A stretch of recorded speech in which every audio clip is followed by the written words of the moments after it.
IDC, the TSTPC, the Leather Promotion Corporation, and so on and so forth. So and within our main industries department, we have the Invest Telangana wing, which again has separate directors looking after different verticals.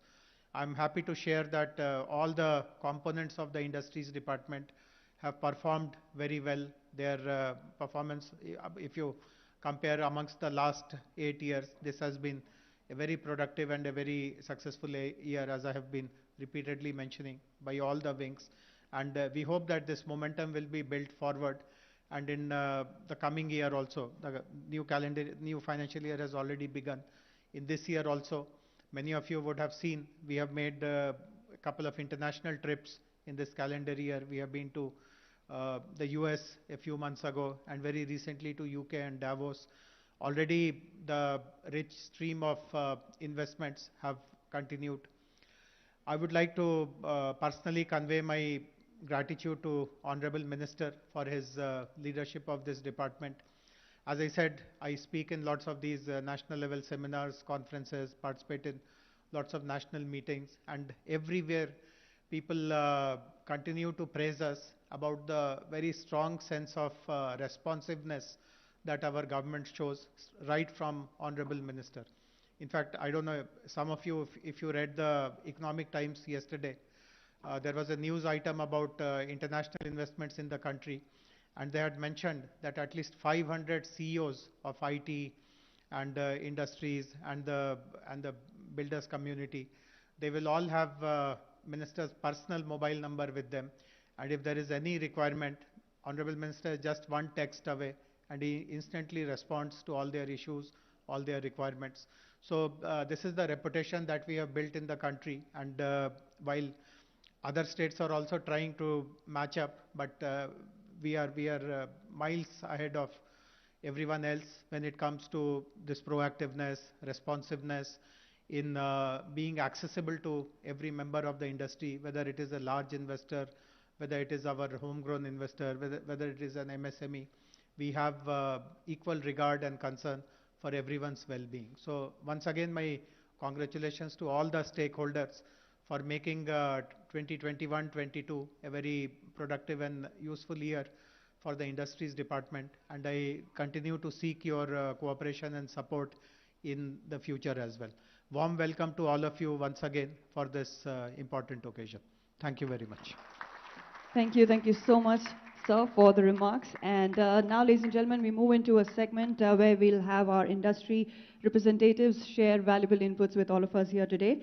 We have with us a corporate leader with over 36 years of multifaceted experience in food, nutraceutical and pharma ingredients processing, international marketing, and value addition of agricultural products. As the CEO of Plant Lipids, he has overseen 500% business growth in 10 years, thereby establishing the company as a leading spice essential oils, oleoresins, nutraceutical products, and natural food color manufacturer exporter in world. He was instrumental in setting up an overseas manufacturing facility in Sri Lanka, an international holding company in UK, and is the managing director of its German subsidiary. In his earlier stint, he worked in different capacities at Nita Gelatin India Limited for 21 years and played a key role in establishing a leadership position in gelatin business in India and 25 other countries. He also provided leadership in the company's foray into the consumer market space. So, ladies and gentlemen, please put your hands together for Ranjit Ramachandran.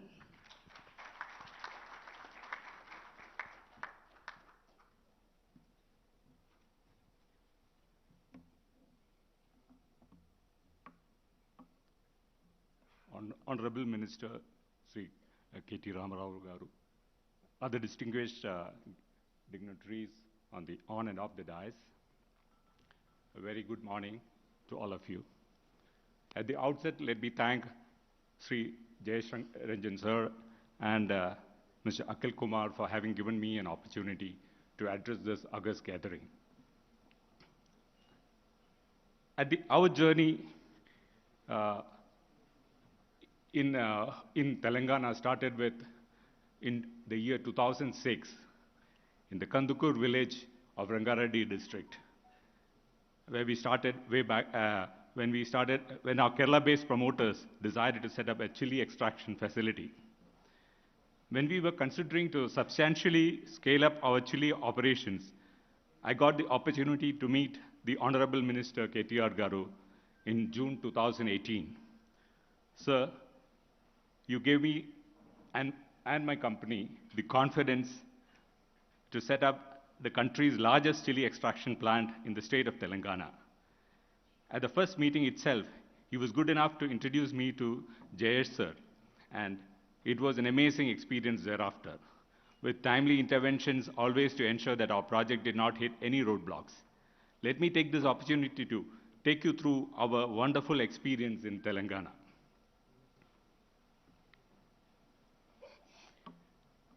We are one of the world's largest producers of spice extracts and oleoresins, and we process 550 metric tons of spices and other natural ingredients every day in our 12 manufacturing facilities spread across 3 states. We started off in Kerala, then we came to Telangana, and we also have an operation in the state of Karnataka, and we have a large manufacturing facility in Sri Lanka as well.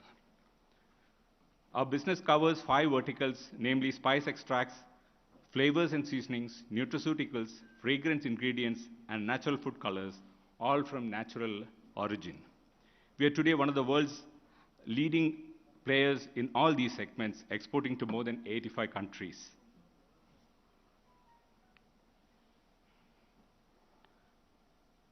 Besides our extraction plant, we have also set up a spice grinding plant in Kandukur village, and we have a solar power installation in Ammanagal village that close by.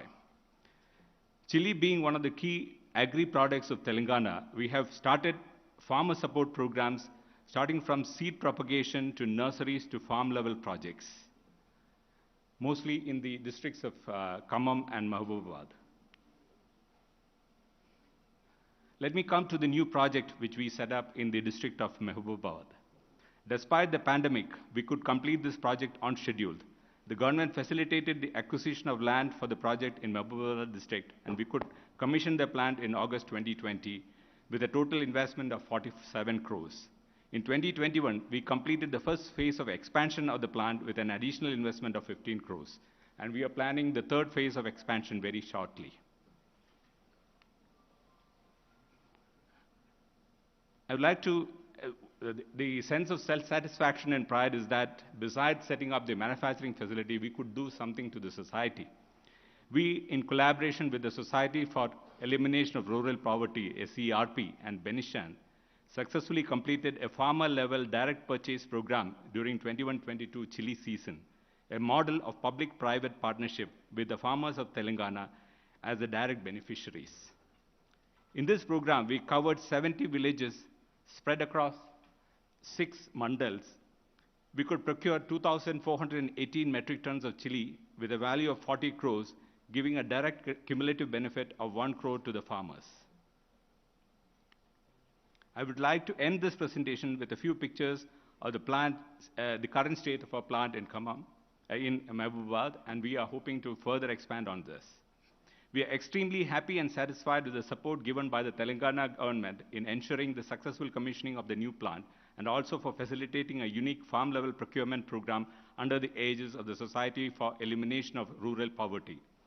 I once again thank the Honorable Chief Minister for his grand vision, and the Honorable Minister KTR Garu for his kind intervention in making sure that we can be a small part in adding value to the chili farmers of Telangana, and also make our presence felt in the global market for chili extracts. I would like to also thank Jayesh Sanjan sir, the Vice Chairman and Managing Director of TSI, Narasimha Reddy sir, Mr. Akhil Kumar, and the entire team of TSIC and the Industries Department for making this happen. Thank you very much.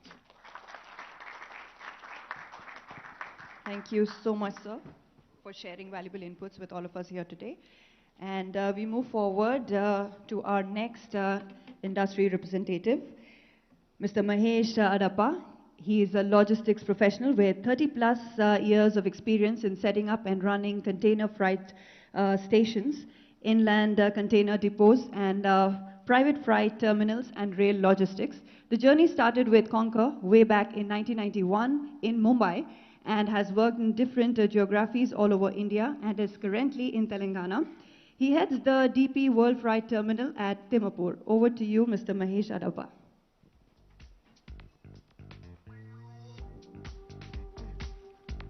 Thank you. Honorable Minister of Industries, KTR Garu, Principal Secretary, Shri Jayesh Ranjan Garu, distinguished officials on the dais and off the dais, respected trade representatives. Sir, I head the DP World facility at Temapur. The facility has the distinction of being the first private freight terminal on the Indian Railways. This was commissioned way back in 2011. DP World took over this facility in 2018, and post takeover and capital infusion of about 80 crores in the form of upgrading the civil infrastructure, handling equipments, and also inducing container trains. Today, the facility handles 80 trains per month and serves customers across the geographies like JSW, JSPL, the Telangana State Civil Supplies, the Telangana State Markfed, the fertilizer companies, and also industries which have come up in the hinterland, close hinterland, like Procter & Gamble, Welspun, Pokarna, the paper mills and flour mills in Pargi and Shadnagar, the paper and biscuit manufacturers in Katedan, Renusis in Electronic City, and many more. The cargo movements within India, the customers use the Indian Railway wagons, and the EXIM piece is done by DP World by introducing 4 dedicated trains which move between the Jawaharlal Nehru Port and Hyderabad. We are very confident with the industrial growth that is taking place in the hinterland that we would introduce another 2 trains by December this year. So the new initiatives that we are working on is basically to build a network for Telangana to link the cargo clusters. For this, we are working very closely with Jayesh Ranjan Garu's team to study the requirements of the projects that are coming up at Warangal, that is the Kakatiya Mega Textile Park, and also the NIMS project at Zahirabad. And we're also working with already rail-linked facilities which were developed under the FCI PEG scheme to also do multi-products. Currently, they're only doing rice. So to also do multi-products which will create a proximity to the industry and lower the overall logistics costs for them. Pharma is the biggest industry in terms of cargo movements, and we have observed that almost 640 foots move every month by road to JNPT at a phenomenal cost. So we're trying to address this by deploying reefer trains from Timapur. We are working very closely with the shipping lines to make available the inventory at Hyderabad itself. Currently, the inventory is only available at the port towns. So we're trying to bring that inventory to Hyderabad and allow the pharma industries to reduce their overall turnaround time for exports. Currently, it is 10 days, so it would reduce down to almost about 4 to 5 days. And also the cost. The new port linkages, currently, Hyderabad is only connected to the western port of JNPT.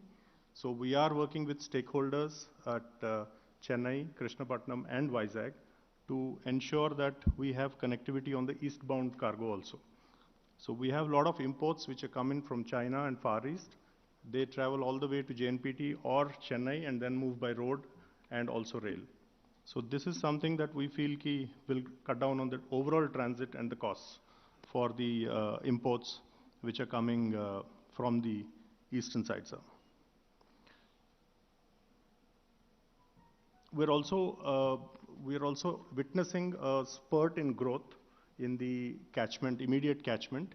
Welspun and Pokarna have started moving their cargoes, and they are contributing to almost 400 TUs per month of the overall the cargo basket. And to ensure that they get a seamless connectivity to the port, we have introduced trains, and we are also re-looking at our own infrastructure and to see where we will fall short in serving these customers and ensuring a seamless movement. And on this, we are working on a discussion paper, which we will bring to Mr. Jayesh Ranjan and his team, and we will seek their support on the way forward, sir.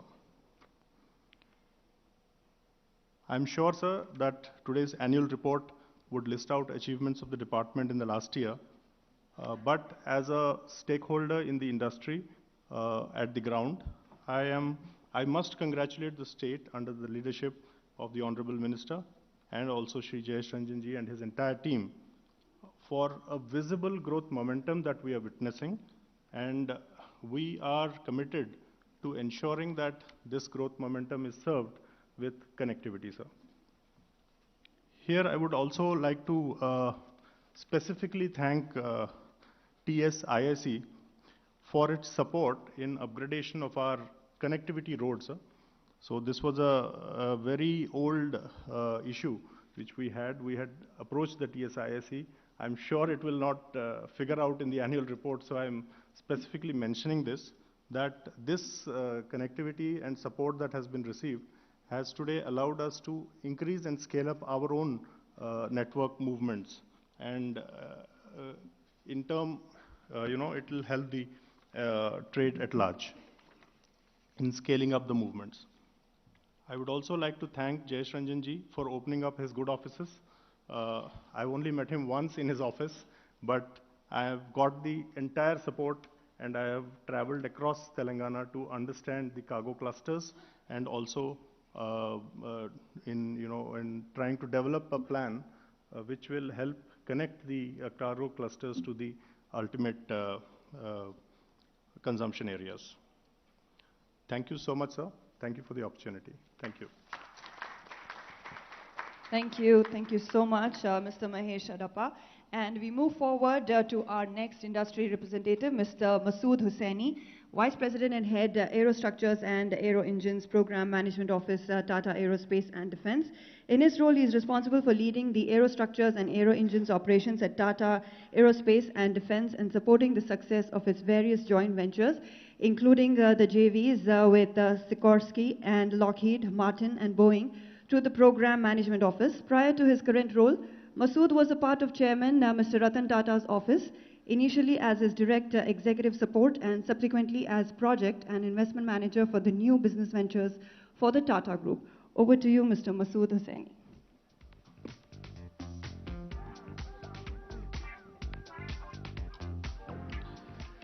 So good morning, Honorable Shri KTR Rao Garu, Mr. Jayesh Ranjan, other dignitaries on and off the stage, ladies and gentlemen. It's a great privilege and honor to be here today. Let me just start off by sharing with you a little about our company, because I'm not sure how many of you are aware of what we do.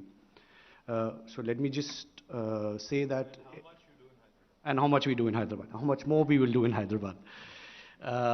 So let me just start by saying that today, any aircraft that you fly in the world will have a part made in Hyderabad.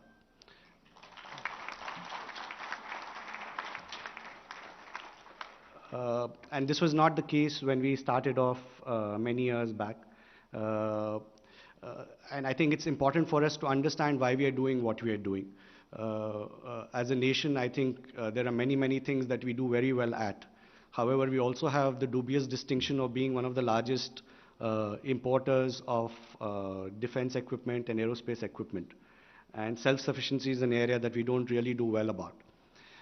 So Mr. Tata originally had the vision of setting up a company that would primarily increase India's self-sufficiency in the area of aerospace and defense. So when we started off the company, we could not make any part of the aircraft or anything. Today, I'm pleased to say that the entire body of the aircraft we make in Hyderabad. Similarly, the engine, which is even more complex. When we started off, we were doing about 1% of the engine. Today, we build up to 40% of the engine in India. Now, these are numbers, but you have to understand the challenge behind each of them. People speak about automotive being complex, a lot of other things, industries being complex. We speak about zero defect, we talk about Six Sigma. Now, in aerospace, there is no margin for error. I think all of us travel in aircrafts, a lot of our family members travel in aircrafts. If you have an error, frankly, you're up in the air, there's not much you can do. So the tolerance for error is zero. When we started off, there was this entire mindset that people in India can't do quality. And they said that, listen, are you sure you will build aircrafts that fly people across the world in India? And we said, yes, we can do it. And we can do it here in Hyderabad. And I must say here that my first meeting with Mr. KTR was in 2014. And at that point in time, we were just about to come in for many projects. And I said, sir, we are at a point of inflection. And he said, what do you mean? So I said, sir, we have to decide what do we do. And I said, and Mr. Rao said, why do you want to look at any other place other than Hyderabad? And I said, we won't. And I must say, from then on, all our major investments have been in Hyderabad. Mr. Rao has been one of our biggest salesmen, actually. He, at various points in time, has highlighted that the American presidential helicopter is made by us. Yeah. We'll try and do it differently, sir. But so the American presidential helicopter is made by us. I think it's a matter of great pride for us. Many other things. The Apache aircraft is fully built by us. Something that was inaugurated by Mr. Rao and Mr. Tata a few years back. Again, global single source. That was work that was being done in Korea that we moved here. We built the Pilatus full aircraft. The G Leap aircraft is what we do. All of this has also happened with a workforce whose average age is 25 years. Now, typically, if you see the aerospace industry, the average age of the employees there is about 45 to 50 years. And I think the reason we've been able to achieve that is because of the phenomenal talent pool that we have in the state of Telangana. We've never been short of talent. We have had people who are fresh from college who come to our training centers. And within a year, they're doing work which is at par or better than the best people in USA, Japan, Korea, China, wherever. So when people say that India can't do quality, we say we don't agree.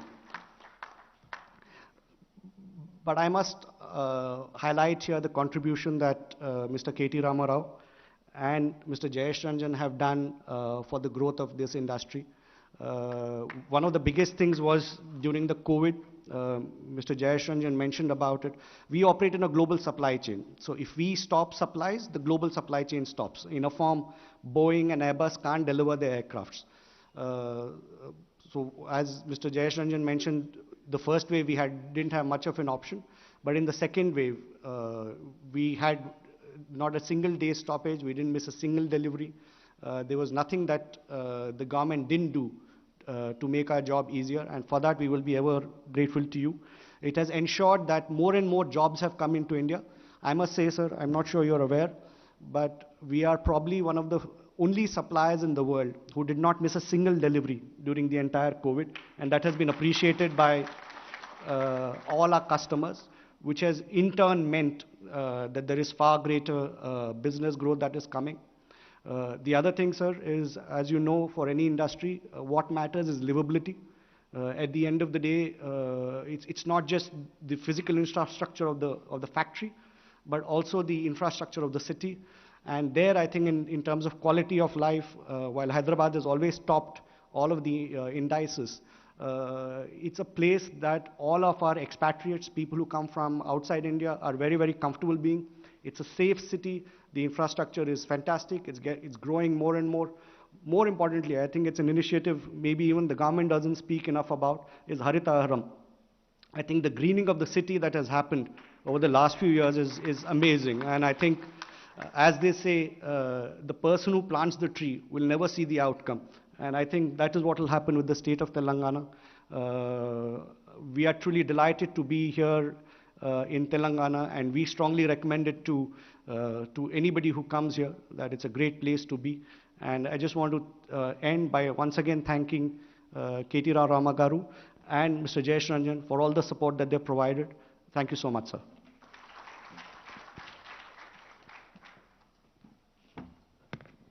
Thank you so much, Mr. Masood Hussaini. And we move forward to our next industry representative, Mr. Mukesh Sablani. Yes, he is an accomplished executive with 20 years of domestic and international experience in business development, P&L management, multi-channel product distribution and marketing in startup and growth organizations. Result-oriented, decisive leader with proven success in new markets and strategic product positioning for large textiles and consumer goods businesses. Over to you, Mr. Mukesh.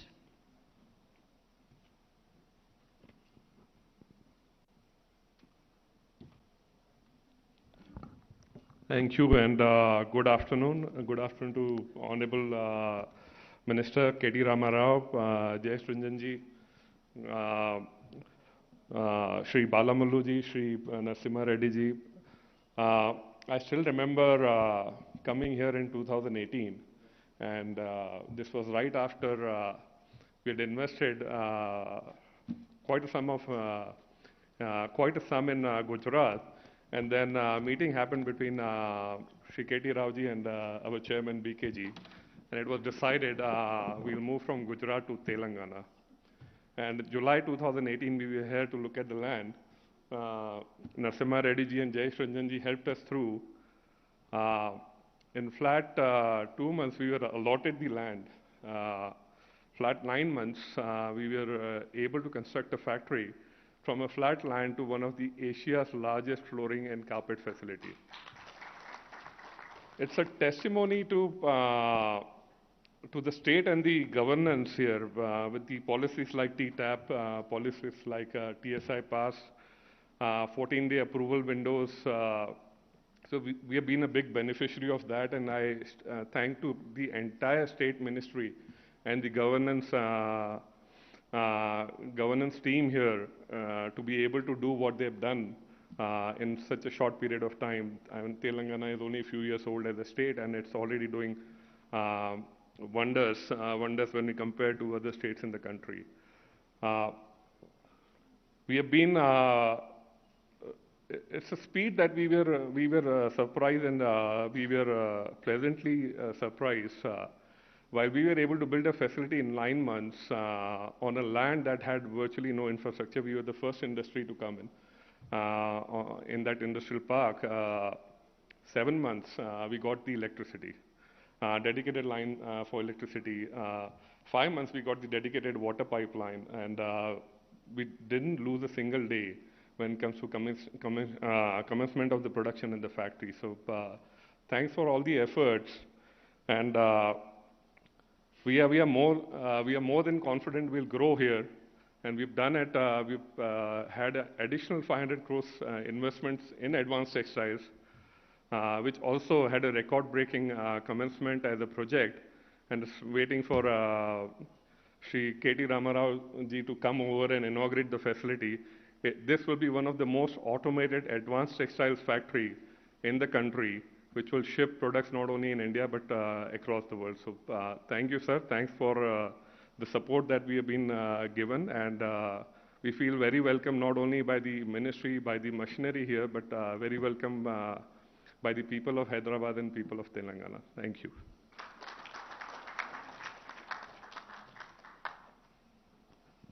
Yes, thank you so much, Mr. Mukesh Sablani. We have our next industry representative from Medtronic Engineering and Innovation Center, Vice President and Site Leader, Mr. Divya Prakash Joshi. I request you to please step forward. He is Commander Divya Prakash Joshi, veteran from the Indian Navy, and he's the Site Leader and Vice President at the Medtronic Engineering and Innovation Center, Hyderabad. He has over 30 plus years of experience in engineering, R&D, operations, quality, and reliability.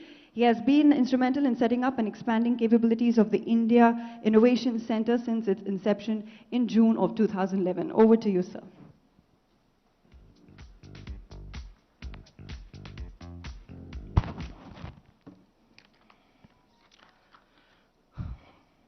Good morning, Honorable Minister Shri K.T. Ramarao ji, Honorable Principal Secretary Shri Jayesh Ranjanji, distinguished guests on the dais, respected dignitaries from the State Department, my fellow industry reps, media personnel, ladies and gentlemen.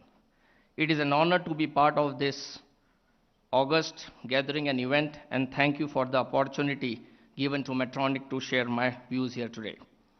Research and development is critical to Medtronic's growth strategy. R&D is aligned with Medtronic's mission, focused on addressing universal healthcare needs, improving clinical outcomes, expanding global access to care, and optimizing costs and efficiencies across the healthcare continuum. Through these three core strategies: therapy innovation, globalization, and economic value. In August of 2020, Medtronic announced an investment of rupees 1,200 crores to expand our R&D facility in Hyderabad, the largest state-of-the-art engineering and innovation center of Medtronic outside of the United States of America, helping boost R&D efforts and create opportunities for the state and the country. The facility was commissioned in record speed and inaugurated by the Honorable Minister, Shri KT Ramarao and Medtronic's Global CEO, Jeff Martha, in April 2021.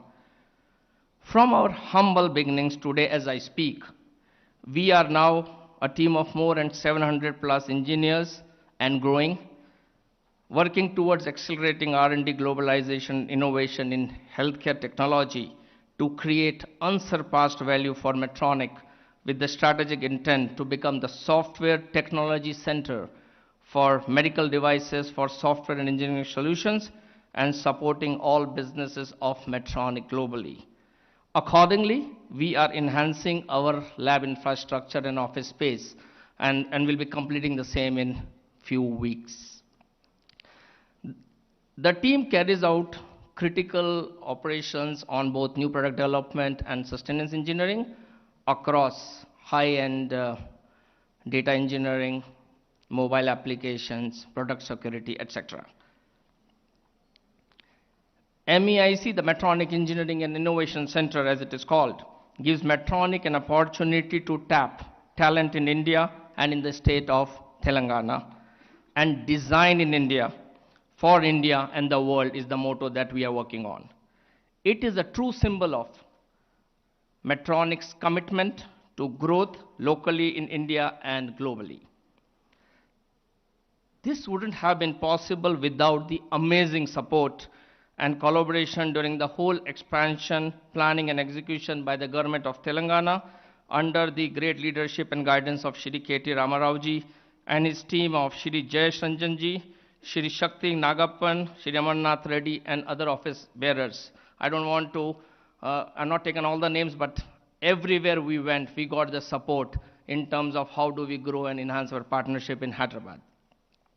I would also like to say that Medtronic devices, every second 2 patients are touched globally, and the talent in Hyderabad is really working on majority of these products, both in new product development and sustenance engineering, and that speaks that setting up the center, expanding in Hyderabad has been a great positive for the organization. With this, my best wishes to the team, and look forward to continuing our collaboration with the government of Telangana, and we'll look forward for your support. Thank you very much. Thank you so much, sir. And with that, ladies and gentlemen, we now move into the EV sector MOU exchange segment. As a part of its sustainable drive, UAE-based holding company Metaphor has decided to invest in smart green mobility initiatives in India by setting up its own EV company. Metaphor has made this investment through its sister company, Worldly Energy, and has acquired the full support of the government of Telangana to broaden its outreach. With this investment with the Telangana government, Metaphor aims to bring quality-driven EVs to the Indian market in line with Frame 2 approval set by the Indian government, and move towards a strong economical drive-in term of electric mobility. The aligned vision of the Telangana government has paved the way to Worldly Energy aggressively push ahead with the vision of Make in India campaign and establish its identity as a purely Indian entity. In association with the Telangana government, Wolseley Energy will set up its manufacturing plant for production of the e-vehicles. The manufacturing will also include batteries and charging stations, thus creating a complete 360 ecosystem towards sustainability. Metaphor also plans to integrate the EVs with its own telematics software that provides real-time data to users for easier commute. With all of the features and software developed in India, Metaphor endeavors to steer Telangana into EV stronghold and promote the Make in India initiative towards further sustainable goals. Yes, we have our dignitaries here on stage, our Honorable Minister, and I would request Mr. Shivankar, CEO of Wolseley, to please step forward. I would also request Mr. Aditya Reddy, Sales and Marketing Head of Wolseley, to please step forward. Yes, we already have Gopal Krishna, Director, Automotive and Electric Vehicles, Government of Telangana here. I request Mr. Junaid, Head of Business Development, to please step forward. Mr. Fahim, Director, Operations India, to please step forward. Yes, I would request Mr. Jayesh Ranjan to please step forward.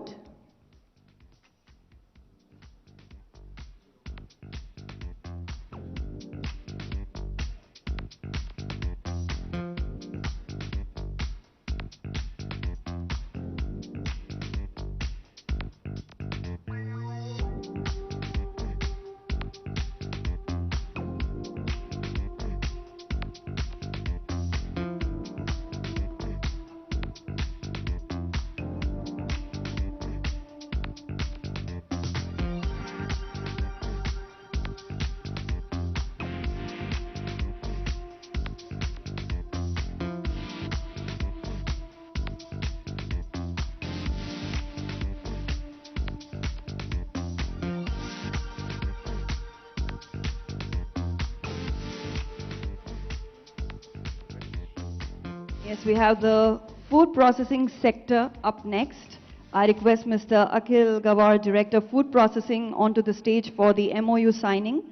Yes, I request Mr. Akhil Gawar, Director, Food Processing, to please step forward for the food processing sector MOU signing. I request Mr. Arjun Juneja, CEO, Mankind Consumer Healthcare Private Limited, Mr. Abhay Kumar Srivastava, President Operations, Mankind Consumer Healthcare Private Limited, to please step forward. Yes, Mankind Consumer Healthcare Private Limited is one of India's leading company in pharmaceuticals and consumer products.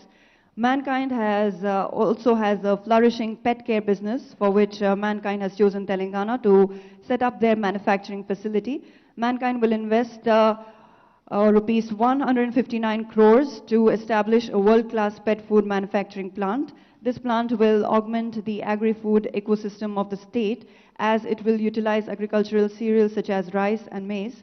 Further, it will also utilize meat and fish waste, lending support to the growing meat and fishery sector in the state.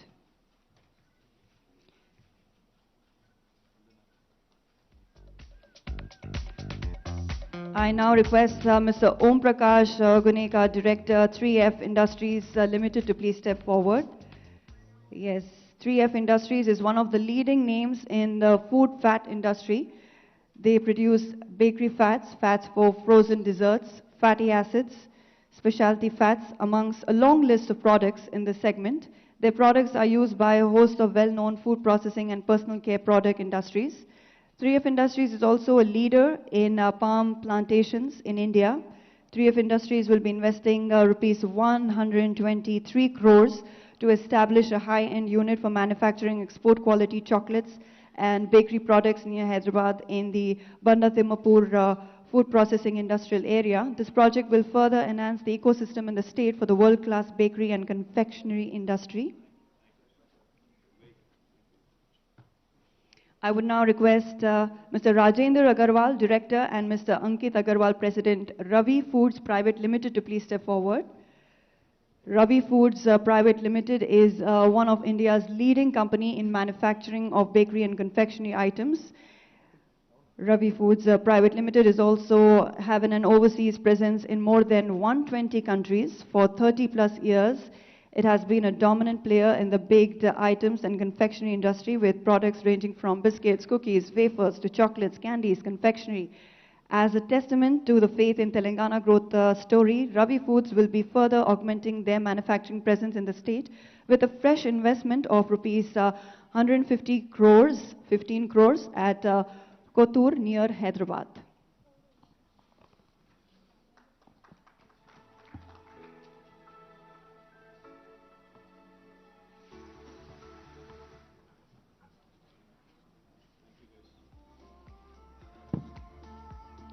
Thank you so much.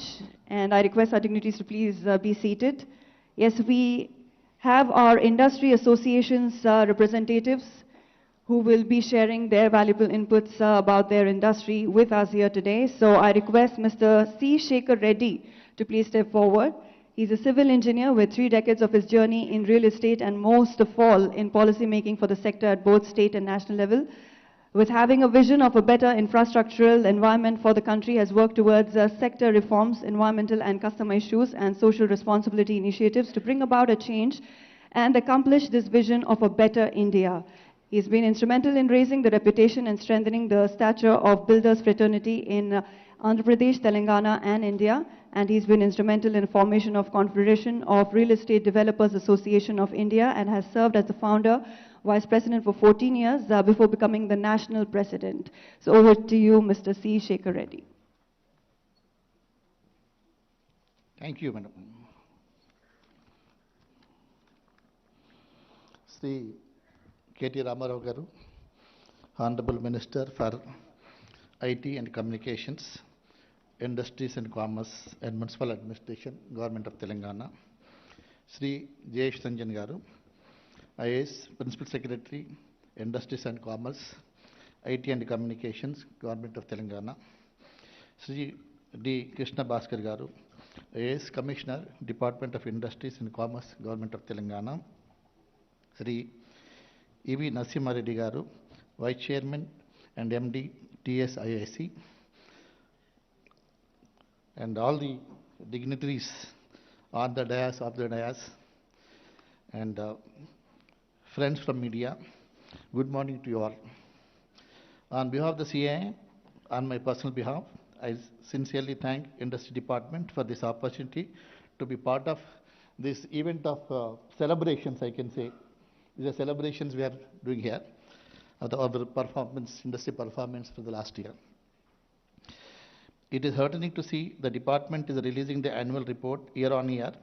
This evidently showcases the growth of the industries in Telangana and the confidence of the government in further building Bangaru Telangana. I take this opportunity to appreciate the government of Telangana for their proactive leadership, because of which industries had fared well and functioned well in the state during the COVID in comparison to several other states in India. The leadership in the state government is quite visionary and had driven one of the youngest states of the country to more progressive and dynamic states in the country. Under the dynamic leadership of Sri K. Chandrasekhar Rao Garu, the Honorable Minister, Chief Minister of Telangana, and Sri KTR Ramarao Garu, and able guidance and support from Sri J. Ranjan ji, Telangana has emerged as the model state for the industry in the country and brought significant investments, providing a right ecosystem for industries to flourish. They both are always easily accessible and to address any issues pertaining to the industry. Therefore, our state is able to register tremendous growth in attracting new investments. Telangana is consistently ranked as one of the top states in India on the ease of doing business. We are all witnessing that the department is taking all the necessary steps to take Telangana the best investment destination in India and across the world. In the recent World Economic Forum held in Davos last month, Telangana once again emerged as the favorable investment destination for the global companies. Telangana is one of the first states to launch the startup policy and create a support ecosystem around it through T-Hub. Our startup growth story is inspirational for all, and therefore CAA has also set up its 10th Center of Excellence for Innovation, Entrepreneurship and Startup in Telangana on 11th July 2020 as another milestone in the 125th year of the CAA. CA Surabji Godrej Create Building Center, which was established in the year 2001 as CA's Developmental Institute on the Green Practices in Businesses, has more than 7,558 green buildings projects coming up in a footprint of over 8 billion square foot are registered with the Indian Green Building Council. This is the second largest globally.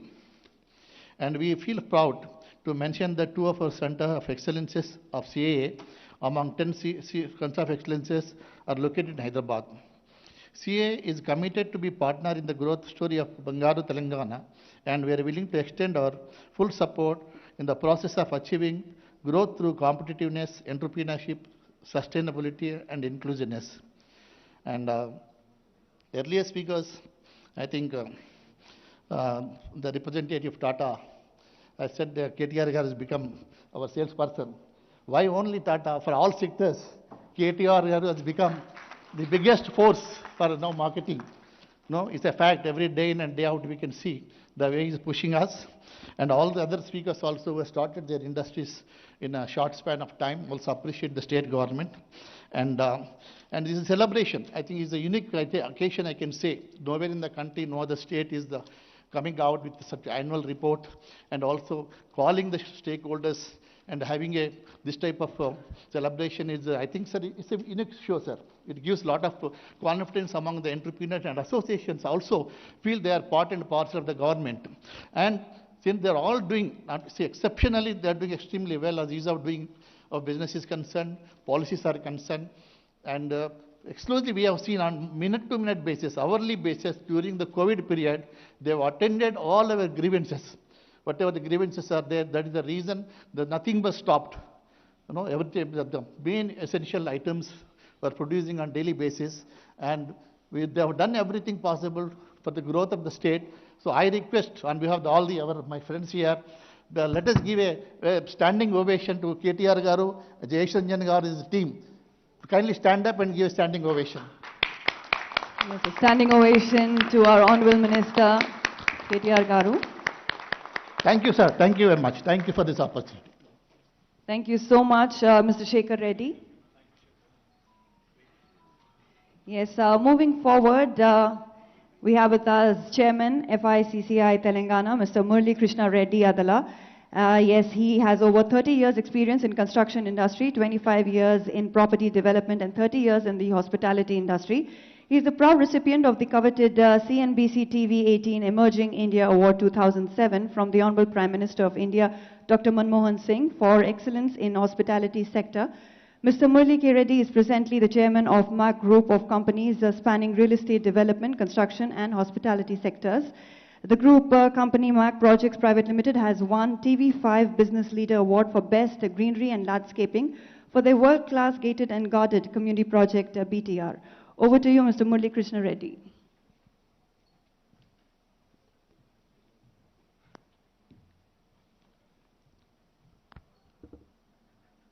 Thank you.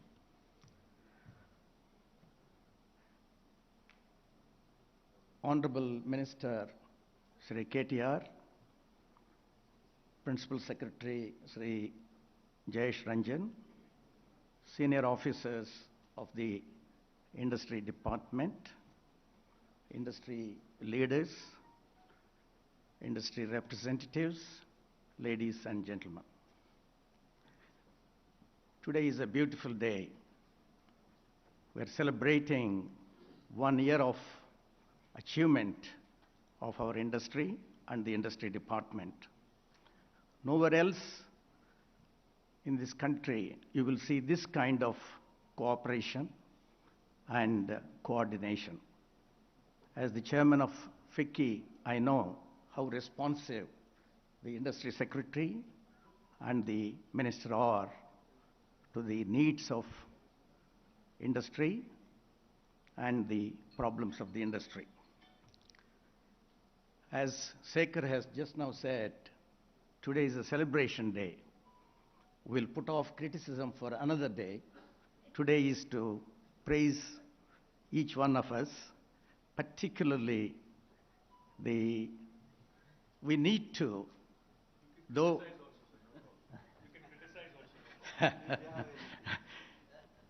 In a democracy, criticism is always there, and our Honorable Minister is so capable and competent to answer every criticism.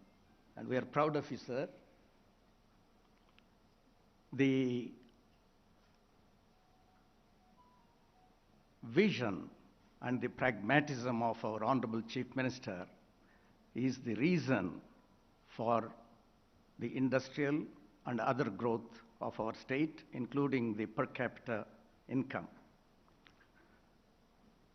I would like to thank Sri KTR for making this state a star state.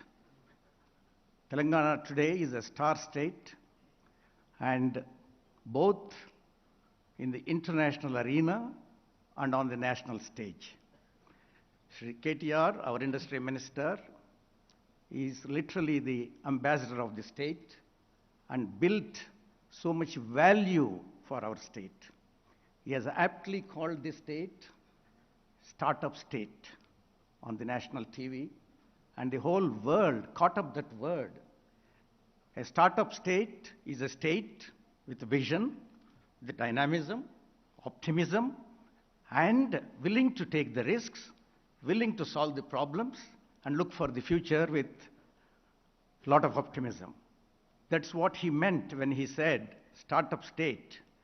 And within a matter of 8 years, this startup's valuation has multiplied in front of our eyes.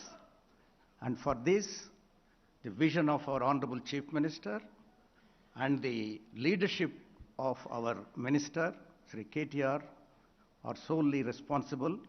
And of course, the industry department is led by able people, and they're all working assiduously to promote our state to be a star state and to fulfill the dream of all of us. What is great about this star state? Telangana is a state which gives primacy to inclusive growth. State, even before the present government came into power, I had the privilege and honor of interacting with our Chief Minister. He used to say, we have to take care of the common man while taking care of the industry and agriculture. That's important. If the small man is neglected and only industry is catered to, that is not inclusive growth. We have to praise our state, our leaders, for this inclusive growth. Primacy for agriculture. There is no industry without agriculture. That is what is recognized by our Chief Minister and our Honorable Minister. Because no other state has this kind of primacy for agriculture. Water is given, electricity is given, and financial support is given, and farmers are encouraged by strong marketing. Then we have become a great investment destination in the last 8 years. Some of you, if you look at Hyderabad, the transformation that has taken place, and we have become so industry friendly, and in the words of Minister himself when he addressed Davos conference and also the national TV, that we have become a favorite destination for big international companies. Big international companies don't come by just our words. They respect our actions. Our minister and our secretary have done that. We are proud of them. And ease of doing business, we are on the top. Constantly, the department is interacting with the industry associations and eliminating one by one. It's not easy overnight to remove all the bureaucratic hurdles, but every effort is being made to make Telangana a great destination. And another important thing we are forgetting is the policing in this state. Policing brings economic growth. That is my strong belief. If there is no stability and policing, there won't be investments. And I thank the Chief Minister and our Minister for their vision and also our Director General of Police and the other police leaders for creating that kind of stable law and order situation in this state, which is facilitating investment. We are one of the most peaceful states. There will be problems. Any human society will have problems. But how they are being solved is the issue. And technology in the police department is the vision of our Chief Minister. Though he is not a technology expert, he has seen all this through his pragmatism.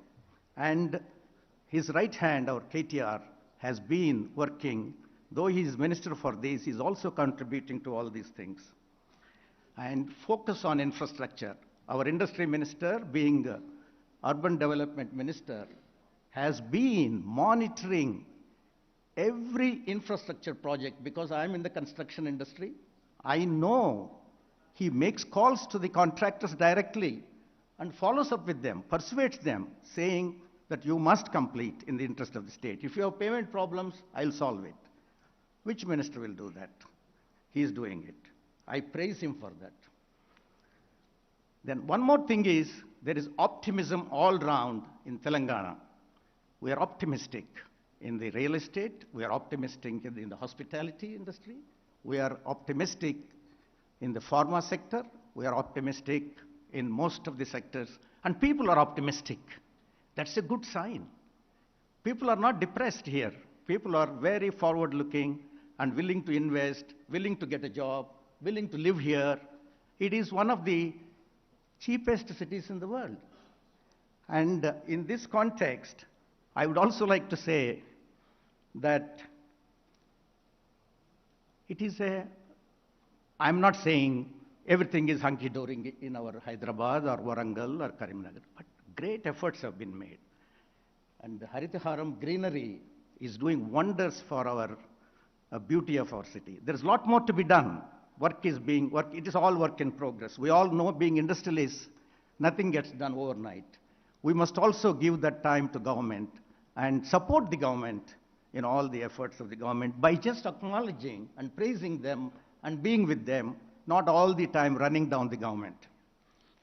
Then some of the concerns, not criticism, sir, concerns are employment. Employment is very important. It is not just investment. Our youth, it's not just important to get jobs in the IT sector. Our unskilled workers, semi-skilled workers, they must get jobs. If they don't get jobs, there will be unrest in the society. And to do that, we from the industry, you from the government, have to come together and create employment-oriented organizations. Government alone cannot give the jobs. And those days when people were expecting government jobs are gone. Today, private sector has to give the jobs. Towards that end, we must encourage small and medium enterprises, sir. It is not just enough if we get 4 or 5 big international companies here. It is a pride, but at the same time, small and medium enterprises give more jobs. And they go through a lot of hardships. We need to recognize their hardships and at least make payments to them on time. Payments is their biggest problem. It needs to be looked at. And another concern is more and more people are from rural areas are moving into urban areas. It is inevitable. Nobody can stop it. We need to look at urban infrastructure in terms of sanitation, roads, water, health, all these things. SMEs to be nurtured continuously for creating employment. I would like to recommend to our Honorable Minister, will it be a good idea to have a committee wherein industry representatives and the government senior officers solely concentrate on employment and advise the government on the policies which can facilitate employment creation. In conclusion, I want to congratulate the industry department for the wonderful work they have been doing under the leadership of the Honorable Minister and the Honorable Secretary. And also I want to thank the Minister personally for his commitment, for his vision, and for his dynamism, and above all, for his persuasive articulation on the international forums and the national. Today, the whole, once it may not be out of context to say, when Telangana was formed, I used to hear, it will not be a viable state. It will perish. Why are they doing this? They are going towards the doom. No, this is one of the finest states today. Thanks to our Chief Minister, thanks to our Minister, thanks to our officers in the departments, various departments, not just one department. We are a star state. We are grateful to you, sir, for creating the star. And you are a star minister in the whole country. And you have even charmed the international scene by your articulation, by your commitment, and by your grip on the figures. You never just talked to the people off your hat. You quoted figures, and they're all there for all of us to see. And finally, I just want to make a request, sir. Though it is not my remit as the Ftcci chairman, we are constantly endeavoring to build entrepreneurship. Our Flow organization, led by Shubhra, a lot of women entrepreneurs, they do wonderful work. In fact, they're the stronger arm of Ftcci in Hyderabad. And in this context, I just want to make a request, though it's not my remit, that you are also the Urban Development Minister. Street entrepreneurs are the greatest entrepreneurs.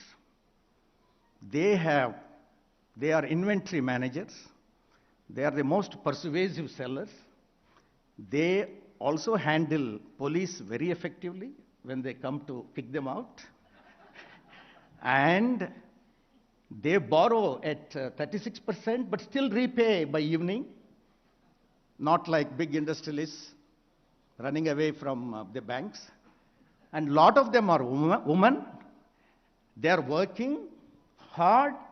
Evening they have to go and cook and feed the children. And throughout the day, some of us, thinking that we are great bargainers, ask them if they say 80 rupees, why don't you give me 70 rupees, 50 rupees like that, and trouble them.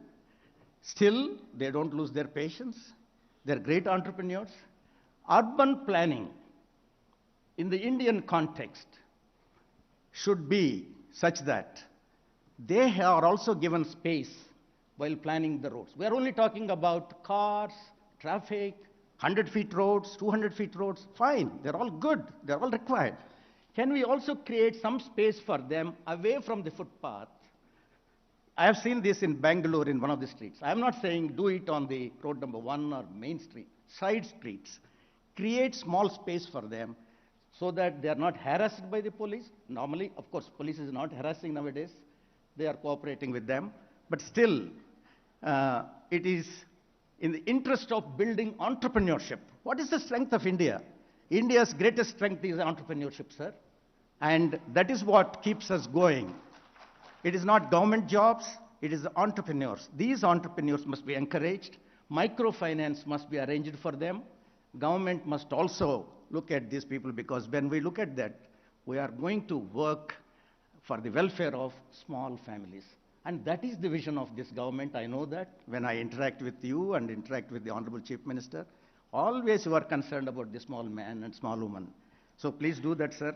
And that is my request. That is my presentation to you. And you will be remembered forever if you can do in the new 69 GO, if you can ask the officers to create these spaces, the people will be very happy and they will be ever grateful to you. Thank you, sir. Thank you. Thank you. Thank you so much, Mr. Murali Krishna Reddy. Yes, indeed. Thank you for the starry remarks as well. Ladies and gentlemen, it's a matter of great pride that our MSEFCs for Rangareddy and Mechil districts were awarded by the Honorable National Ministers for MSME, being selected out of 126 similar MSEFCs across the country. So we are moving towards ensuring that our facilitation councils provide solutions in a robust fashion to MSMEs operating in Telangana. I would request all the GM DICs present here to please stand up, because we have to clap for you. It is all because of your hard work, your efforts, that Telangana is now a Bangaru Telangana. And indeed, yes, you have set the global destination for investments in Telangana. Thank you so much. Yes, thank you, our GMDICs. Thank you. And with that, my dear friends, we proceed to the next speaker. Yes, we have with us Mr. Anil Agarwal, Vice President, President-elect, Ftcci, and he has served in managing committee for over a decade and played key role in several expert committees such as Energy Committee, International Trade Committee, etc. Yes, after doing his graduation in commerce from Osmania University, he joined his family business of iron and steel in 1988. He served as director for Messrs. Dhanalakshmi Iron Industries Private Limited, which is into manufacturing of TMT bars. Subsequently, he became managing director of Jivaka Industries Private Limited, that is into manufacturing of structural steels with forward and backward integration of steel. Over to you, sir.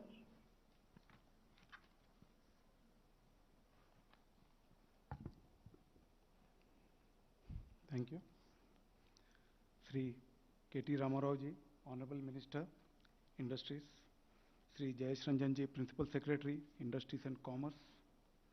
My counterparts of other industry associations, all the dignitaries on and off the dais. Thank you for giving me an opportunity to address the August gathering on the occasion of release of annual report of Industries and Commerce Department for the year 2021-22. Sir, we at Federation are extremely happy to note that Telangana state is consistently recording double-digit growth rate except for pandemic period, and has become one of the attractive destination for global investors. Your recent visits to US, UK and Davos were testimony to this, and we congratulate Honorable Minister, Principal Secretary and the whole team for making stupendous efforts and bringing huge investments into various sectors. While government is actively promoting investments into the state, we from Federation are doing our bit to promote trade by organizing various bilateral trade meets and engaging with consul generals of various countries. We are also imparting the skills required by conducting extreme courses to encourage entrepreneurs explore new avenues.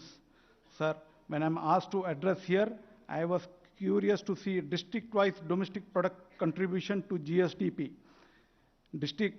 Gross district domestic product, the three districts, Hyderabad, Rangareddy, and Medchal, Malkajgiri are contributing about 48% of GSDP. And if I add 4 more districts, Nalgonda, Nizamabad, Sangareddy, and Khammam, the total contribution is coming to around 60%. Sir, if you can tap the growth potential of remaining districts in the state, I am sure Telangana will progress at a much faster pace.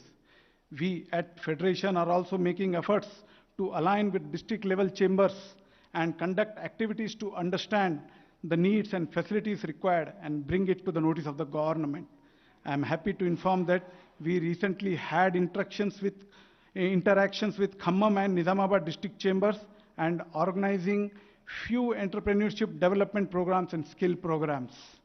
Sir, as Federation of Chambers, we'd like to convene a meeting of all district chambers and request you, sir, to preside over the meeting. This will instill lot of confidence among the entrepreneurs. The government is with them and motivates them. Sir, before I conclude, I must share with you my recent experience with Consul General of Canada, Mr. Ben. We had an interactive meeting on 1st June at Federation, and after the meeting, he informed me that he had breakfast meeting with US Consul General Mr. Joel Reifman on that day. During the meeting, he informed his Canadian counterpart that US is betting heavily on Telangana, and if Canada don't act now, they will be missing the bus. That is the global image of our state, Telangana state, which has got skilled talent, robust infrastructure, ease of doing businesses, and highly efficient and responsible government administration led by our respected CM, Sri K. Chandrasekhar Rao ji. Thank you for giving me an opportunity. Thank you. Thank you so much, sir, for talking to us. Ladies and gentlemen, up next is Padma Shri Ravi Kumar Nara. He was bestowed with the 4th highest civilian award Padma Shri in the year 2014 by Government of India in recognition for his contribution to the growth of Indian industry. He is the first Dalit entrepreneur to be awarded Padma Shri from southern India. And he was born on September 1, 1963 to slum dweller parents in Hyderabad. And through his vast networking and leadership skills, Ravi in short time overtook his peers and subsequently formed Greater Hyderabad Builders Federation. He is director of Messrs. Apna Door Step Services Private Limited and Messrs. Smart Green Infra and Logistics Management India Private Limited.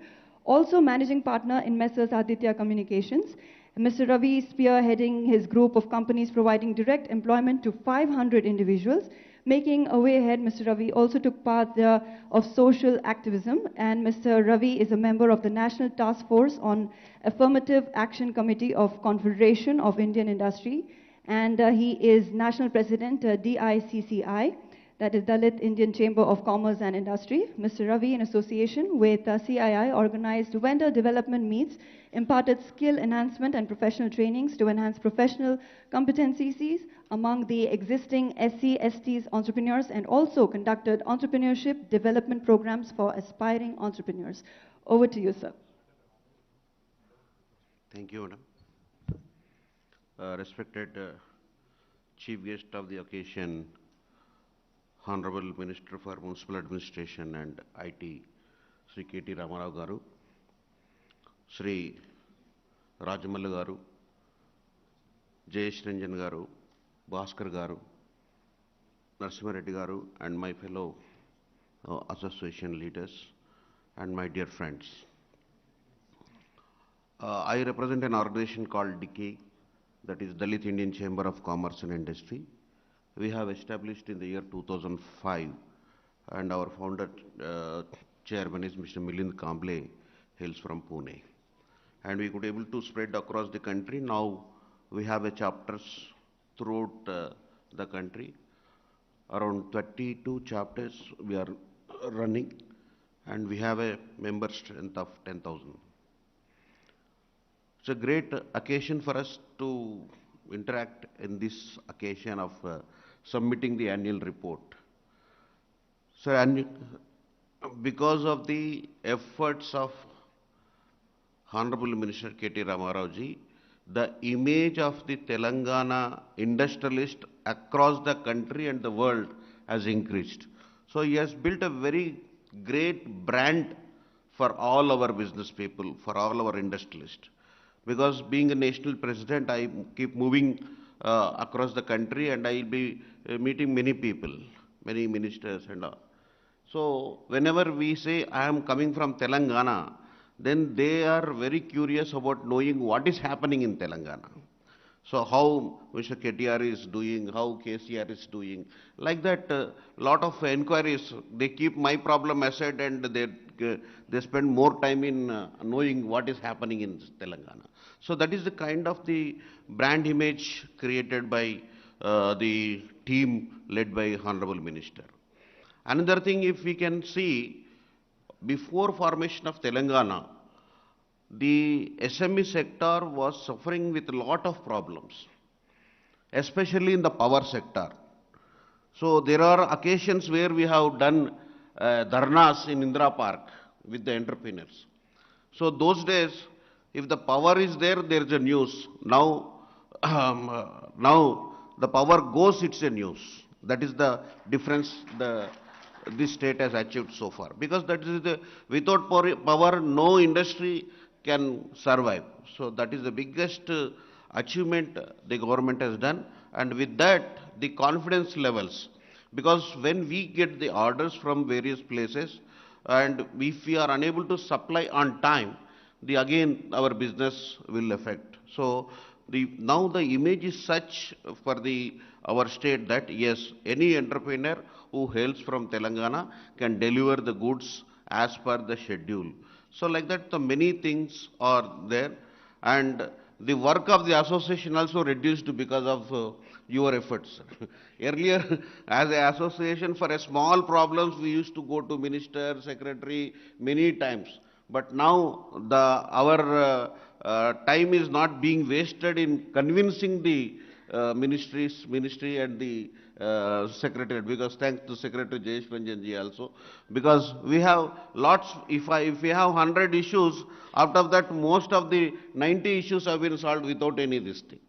So such a friendly, industry-friendly association we are running.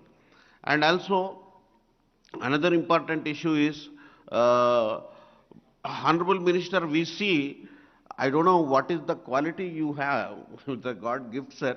We see you in such a great professional handling of the industrialist. When you go to abroad, because many my friends in abroad also tell the initiative and the impression what you have created. At the same time, if you see you as in a politics, and you are in a different role. So, very difficult for an individual to play these two roles so perfectly, so professionally. That is the greatest thing what we have seen, sir. Actually, so we are very proud of you, sir. Not that you are present here and we want to please you, but it is a fact that we have to accept that every one of us will accept here those ones. Another thing, can you imagine a fish, a trout fish which is produced in the Kashmir or any cold places being produced in Telangana now? This is a news for the world, sir. Because trout fish, the rainbow trout fish is being farmed in Telangana. It is because of the initiatives and the policy which the Telangana government has.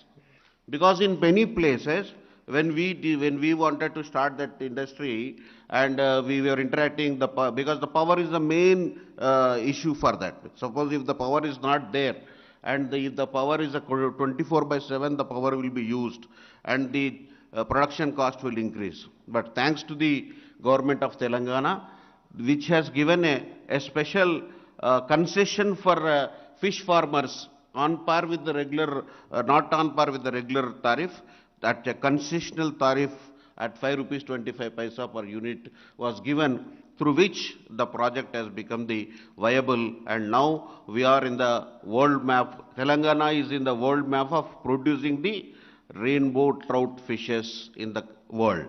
And also I am proud to inform you, sir, because of your initiatives, Telangana is going to supply fingerlings of trout fish to the Asian countries. From here it is going to be supplied from here. So that is the change, that is all happening because of the good policy support system what we have and the good administrative system we have.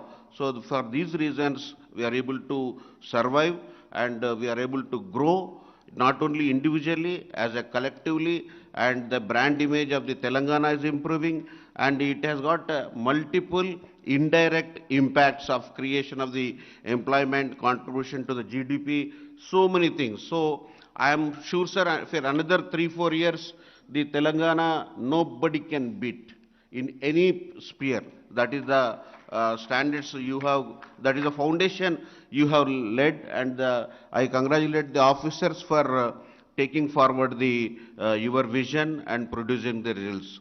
And as far as SC entrepreneurs are concerned, the policy which has been given in Telangana, that is the Tea Pride, is the role model policy for the entire country, because nowhere, as one of the speaker told, that is the financial inclusion. So when the population of the scheduled caste and scheduled tribe community contribute to 25% of the population, and to develop them as an entrepreneurs, the government of Telangana has initiated Tea Pride policy in 2015, which has given a very good results. We could able to produce more than 400 manufacturing units in our state. But for that policy, it was not possible, because through that policy, we are able to get the priority in allotment of the lands, concessional rate, power tariff concessions, investment subsidy. So many other benefits are there in the Tea Pride scheme. Not only that, Telangana is the only state in the country who has provided the reservations in the contracts in all the departments of government of Telangana, all engineering departments. No state has got this policy. So that is the initiative taken by the government to implement the financial inclusion in the country. So this is the affirmative, this is, in otherwise it is called as affirmative action. In US, such system is there, and after US and that affirmative action is being implemented in the state of Telangana. I am sure, sir, with your support, with your initiatives, we are going to create a lot many scheduled caste and scheduled tribe entrepreneurs in the country, and which they are going to have a very big innovative industries going to set up in near future. Thank you very much for the opportunity. Thank you so much, sir, for talking to all of us here. I would now request Mr. Kondaviti Sudhir Reddy, President, Telangana Industrialists Federation. Yes, please step forward. He is a BTech graduate in civil engineering from JNTU Engineering College, Hyderabad. Mr. Sudhir Reddy was instrumental in mobilizing the support of MSMEs for the separate statehood movement by establishing TIF. After the formation of the state, TIF, under the guidance of Mr. Sudhir Reddy, has been actively associating with the government to resolve challenges, issues faced by MSME, industrialists and employees. Over to you, sir.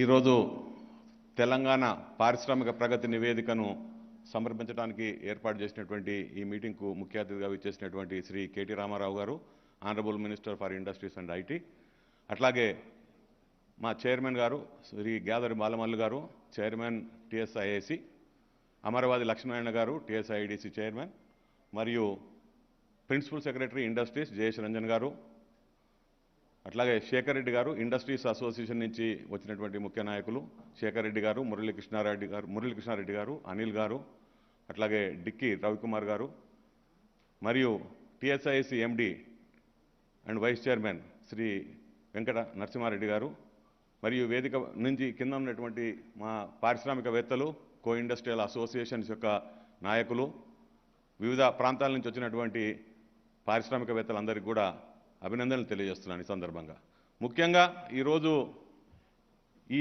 ఆనవాయితీని మొదట start చేసినప్పుడు అందరూ కూడా అర్థం కాలేదు. But గత 4 సంవత్సరాల నుంచి కంటిన్యూస్గా ఈ ప్రగతి నివేదిక, పారిశ్రామిక ప్రగతి నివేదికలకు సంబంధించినటువంటి సబ్మిట్ చేసినప్పుడు మనందరికీ అర్థమవుతుంది. లాస్ట్ టైము అంతకుముందు కూడా మనం చూసినాం, ప్రతి పారిశ్రామిక నివేదికలో, అభివృద్ధి నివేదికలో అప్పటి వరకు జరిగినటువంటి అభివృద్ధిని, అప్పటి వరకు చేసినటువంటి అచీవ్మెంట్స్ అన్నింటిని కూడా వారు మంత్రి గారు ఒక ఆనవాయితీగా మన పారిశ్రామికవేత్తల ముందట, ప్రజానిక ముందర పెట్టడానికి ప్రయత్నం చేస్తున్నది తప్పకుండా ఇది అందరికీ అభినందనీయమైన విషయము. దీంతో పాటు ఈరోజు తెలంగాణలో రాష్ట్రం ఏర్పడినప్పుడు ముఖ్యంగా ఎంఎస్ఎంఈ పరిశ్రమలు, ముఖ్యంగా నేను ఎంఎస్ఎంఈ సెక్టర్ను రిప్రజెంట్ చేస్తున్నటువంటి వ్యక్తిని. తెలంగాణ ఇండస్ట్రీస్ ఫెడరేషన్ యొక్క పుట్టుకనే తెలంగాణ ఉద్యమంతో స్టార్ట్ అయింది. తర్వాత పరిశ్రమలు, రాష్ట్రంలో పరిశ్రమల యొక్క అభివృద్ధికి తోడ్పడటానికి మేము గవర్నమెంట్తో అసోసియేట్ అయ్యి అనేక కార్యక్రమాలు చేయడం జరుగుతుంది. ముఖ్యంగా ఈరోజు తెలంగాణ 2014 కంటే ముందు మనందరికీ తెలుసు, ఇక్కడ కూర్చున్నటువంటి దాదాపుగా అనేక మంది పారిశ్రామికవేత్తలు కూడా 2014 కంటే ముందు పరిశ్రమలు నడపడానికి వీలుగాక వాళ్ళందరూ కూడా ఇందిరా పార్క్ దగ్గర పెద్ద ఎత్తున నిరసన ర్యాలీసు, ధర్నాలు చేసినటువంటి పరిస్థితి మనందరికీ తెలుసు. ఆ రోజున కరెంటు లేక అనేక పరిశ్రమలు మూతబడినటువంటి పరిస్థితి మనకు తెలుసు. అట్లాగే మరి తెలంగాణ రాష్ట్రం ఏర్పడే ముందు కూడా దీని మీద అనేకమైనటువంటి అపోహలు, అనుమానాలు కూడా ఉండే. రాష్ట్ర బైఫర్కేషన్ సమయంలో కూడా తెలంగాణకు పవర్ సెక్టర్లో కొంత అన్యాయం జరిగిన మాట మనకు తెలుసు. ఇవన్నీ అప్రహెన్షన్స్ మైండ్లో ఉన్నప్పుడు తెలంగాణ రాష్ట్రం ఏర్పడిన తర్వాత పారిశ్రామికవేత్తలందరూ కూడా ఇక్కడ పరిశ్రమలు నడపాలా, వేరే రాష్ట్రాలకు తరలిపోవాలా, లేకపోతే వేరే ప్రాంతాల్లో పరిశ్రమలు స్థాపించుకోవాలా. మరి ఇప్పటికే వారానికి 3 రోజుల విద్యుత్ కోత, 3 రోజులే కాకుండా డైలీ ఉదయం 4 గంటలు సతమతమవుతున్నట్టు పరిశ్రమలు ఆ రోజున మనకు ఉండే. మరి తెలంగాణ రాష్ట్రం ఏర్పడ్డ తర్వాత అందరి అపోహలను పటాపంచలు చేసుకుంటూ మన ప్రీతమ నాయకుడు ముఖ్యమంత్రి గారు మొదట అడ్రస్ చేసినటువంటి సమస్య ఈ విద్యుత్ సమస్య.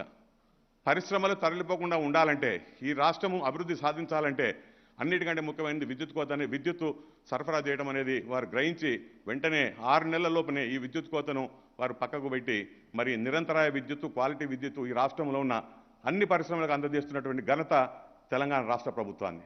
దీనికి మనమందరం కూడా అభినందనలు తెలవాల్సిన అవసరం ఉన్నది.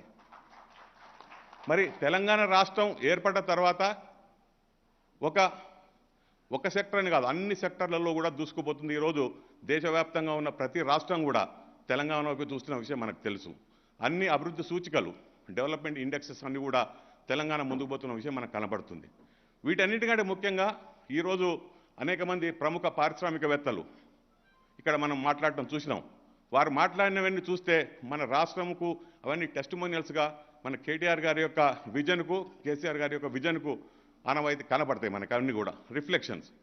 మరి ఈరోజు వారందరూ పారిశ్రామికవేత్తలు ఇక్కడ పరిశ్రమలు స్థాపించినటువంటి వ్యక్తులు, వేరే రాష్ట్రాల నుంచి ఇతర ప్రాంతాల నుంచి వచ్చి పరిశ్రమలు స్థాపించినటువంటి ఈ పెద్ద పారిశ్రామికవేత్తలందరూ కూడా ఈరోజు మన బ్రాండ్ అంబాసిడర్స్గా అనేక ప్రాంతాల్లో మన కోసం వారు చెబుతున్నట్టు మాటల వల్ల అనేక మంది పరిశ్రమలు ఇక్కడికి రావడానికి ప్రయత్నం చేస్తున్నారు.